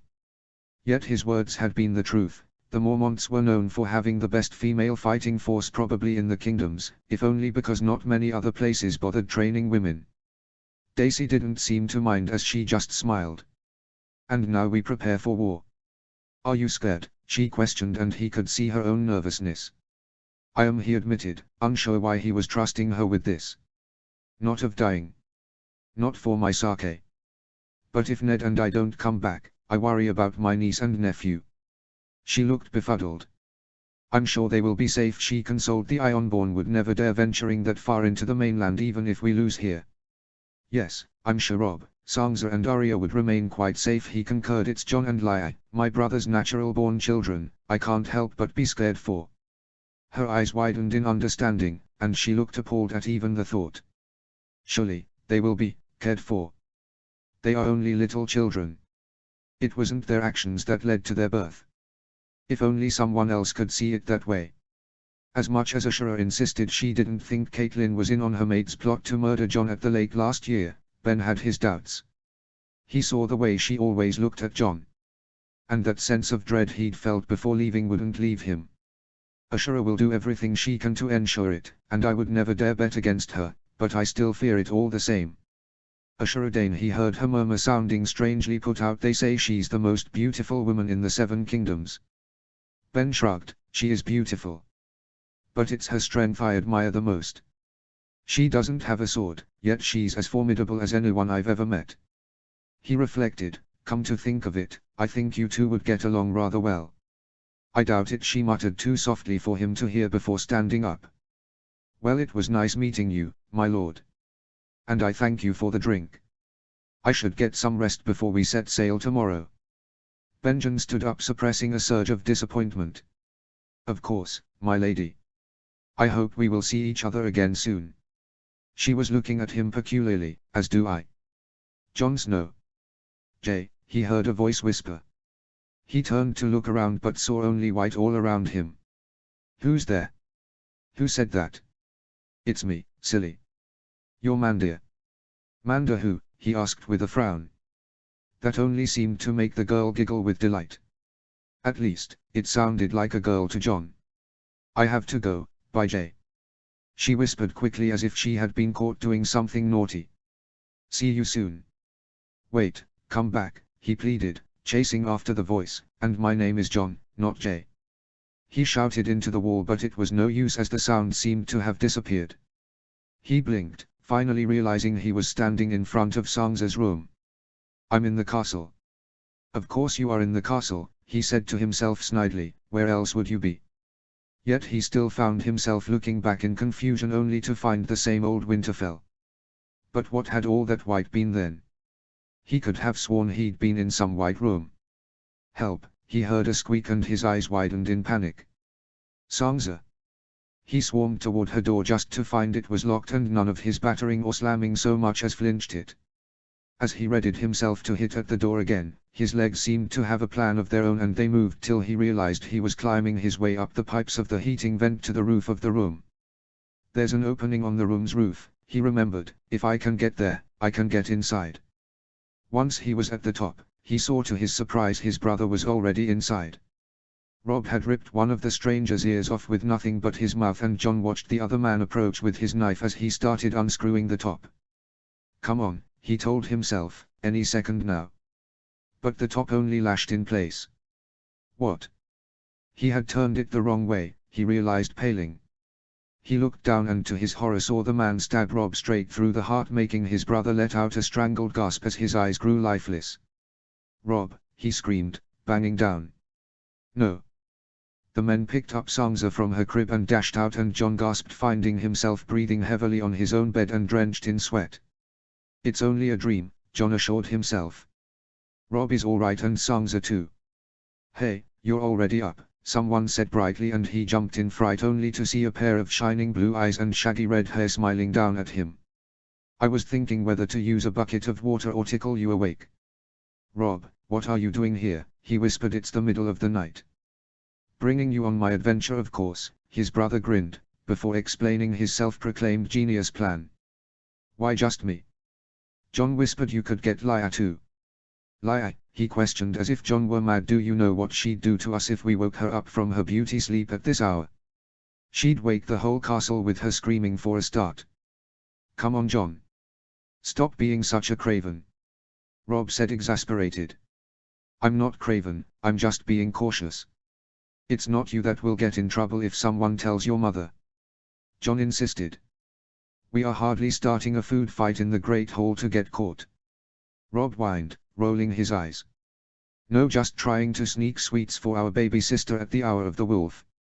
But Rob won out eventually, like he always did, and John found himself following his brother as they tried sneaking into the kitchens. While there was no one awake, to get to the kitchen they had to get past the kennels where the slightest hint of noise set off the dogs, who would proceed to wake the whole castle. But they moved silently as if they were running a mission for a spymaster as opposed to stealing a plate of lemon cakes. They were just getting back to the entrance, exchanging impish grins, when John tripped and fell to the ground. Rob gulped hard, holding his breath and looking hard at the kennel. That's strange, he whispered forcefully to John. You know they've made noise for less. John wanted nothing more to get back inside the Great Keep now that they were right outside, but Rob wouldn't be put off on a new adventure. When they got a better look, Rob's carefree expression had vanished. He looked like their Lord Father did before he was about to deal out justice, John thought nervously. He saw a liquid running near his foot. Blood. All the dogs had been killed with arrows. Let's question the guards, Rob announced with authority. Mayhaps we should wake someone up. Nonsense. I'm Lord of Winterfell while Father is away. You're 6. John frowned. Rob waved off his concerns. Just come with me. John nearly gasped at the gruesome sight the guards had been left in. They ran till they were out of breath all the way back to the keep. It was the first time he had seen a dead man's blood, he thought with a shiver. Rob inched toward the only open room. Stay here and back me up. Back you up, John nearly protested. All we have in our hands are sticks, not swords. He froze as he realized which room they were positioned in front of. No, it is just a stupid dream. It has to be. He watched outside for any signs of movement and then took a peek inside to see what Rob was up to. Little Sangza stood in her crib rubbing her eyes sleepily at the disturbance. Wob. Play, she announced happily. Looks like everything's all right. Bam. The door closed violently right in his face. No, his eyes widened in panic. I have to help Rob. He ran into the heating vent trying to get to the roof of Sangza's room. There were 2 men he could see, just like in his dream, one holding a torch and knife and one nursing a ripped ear while struggling to grab Rob, who looked more satisfied with his work than he ought to have been. We're going to get caught before we can get this wild brat out. I couldn't give a rat's ass if he's the heir. The first man noted. I'll slit his throat and we'll take the girl. John quickened his efforts to remove the opening as quietly as possible. This time, I won't mess up. Rob was staring at the approaching Ironborn with defiance in his eyes, though John could see the fear as well. He pulled down the opening and jumped down just in time, crashing onto his brother, and the knife struck his shoulder. It was the most painful sensation he'd ever felt. Better my shoulder than Rob's heart, he tried comforting himself. John. Sangza, who had been watching quietly, her blue eyes watery with worry, suddenly started wailing at the sight of the blood. In the unexpected shock, the torch had gone flying to the ground, leaving the room alight with fire. The catspaws fled, desperate to get out before they were caught. John. He could barely register Rob's shouts as his vision started going blurry till his brother shook him forcefully. Go, get Sangza. We have to get out of here, he managed to sputter through the pain. Rob obliged, quickly carrying their sister while helping him up. Come on. We'll get Maester Lewin. You'll be all right. Rob reassured, though he seemed pale with worry. The entrance is collapsing, John noticed. We'll never make it together. He gathered all his remaining strength and shoved Rob, Sangza still safely tucked in his hands, outside just as the room entrance collapsed around him. He closed his eyes bracing for the pain. Benjen Stark. He felt the pain of the hit in his ribs as hard as being battered by a ram. All he could see was cold cruel eyes and a sword raised high. Of course, I'd die after the castle has already been breached. So close to victory. At least Ned will make it back safe, I hope. He closed his eyes awaiting a hit that never came. When he opened them, he saw Radiant Blue shining up at him. A familiar face who had taken apart his attacker with a single deadly hit of her mace. Get up, Benjen Stark, she ordered while offering him a hand. You will see your niece and nephew again, ensure their safety and tell them all the stories you can of how you bravely helped crush the Ironborn at Pike. He grimaced, spitting out blood, but shared her jubilation. It's all over. And about the dashing and fearless warrior who saved my life. She grinned. Yes, you'll tell them about her too. He had just finished getting bandaged up, Daisy keeping him company. They were at the tents, in an unmatchable joyous mood, celebrating victory and getting ready to head back. I don't know if anything could ruin this. He didn't realize how soon he'd come to regret that thought. It was the stampeding footsteps of horses by the tent that had put him on guard. That level of urgency was an omen of only two things, bad news or the tidings of war. And he had a decent guess of which one it had to be, since a war had just ended. Daisy joined him in concern, as he rushed out to see them. They were stopped at Ned's tent. He burst in, just as his brother entered himself. Ben. Ned wondered before seeing his companion. And you are my lady. Daisy Mormont, Lord Stark, she bowed.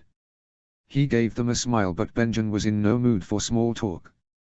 What tidings have the messengers brought from the north, brother? Sit, both of you.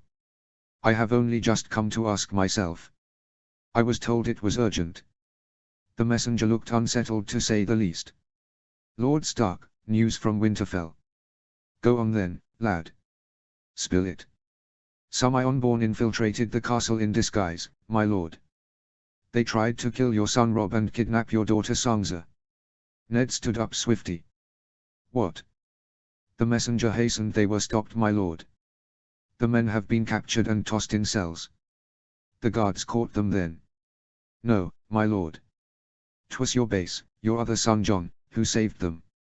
The words were well, but Ben couldn't stop the dread at the expression of the messenger. The young man was terrified. He was grievously injured in the process. His brother's face turned pale with distress. No, no, no, he wished, not John. I should have never came here, he cursed. What happened to John? Ben shouted. What did the maester say? He was stabbed, my lord, and there was a fire and the roof of the room collapsed. What was this foolish boy blabbering about? Benjen grabbed his collar, ready to throttle him. Ben, that's enough. Ned commanded, looking like a man far older than his years. Will my son live? Is he still alive? I don't know, my lord. He was alive, but they feared he might not make it too long when I was sent out. Ben collapsed on the seat, his vision growing blurry. Spare the boy, he wanted to scream at the old gods, take me instead like you should have on that battlefield. Thank you for the message.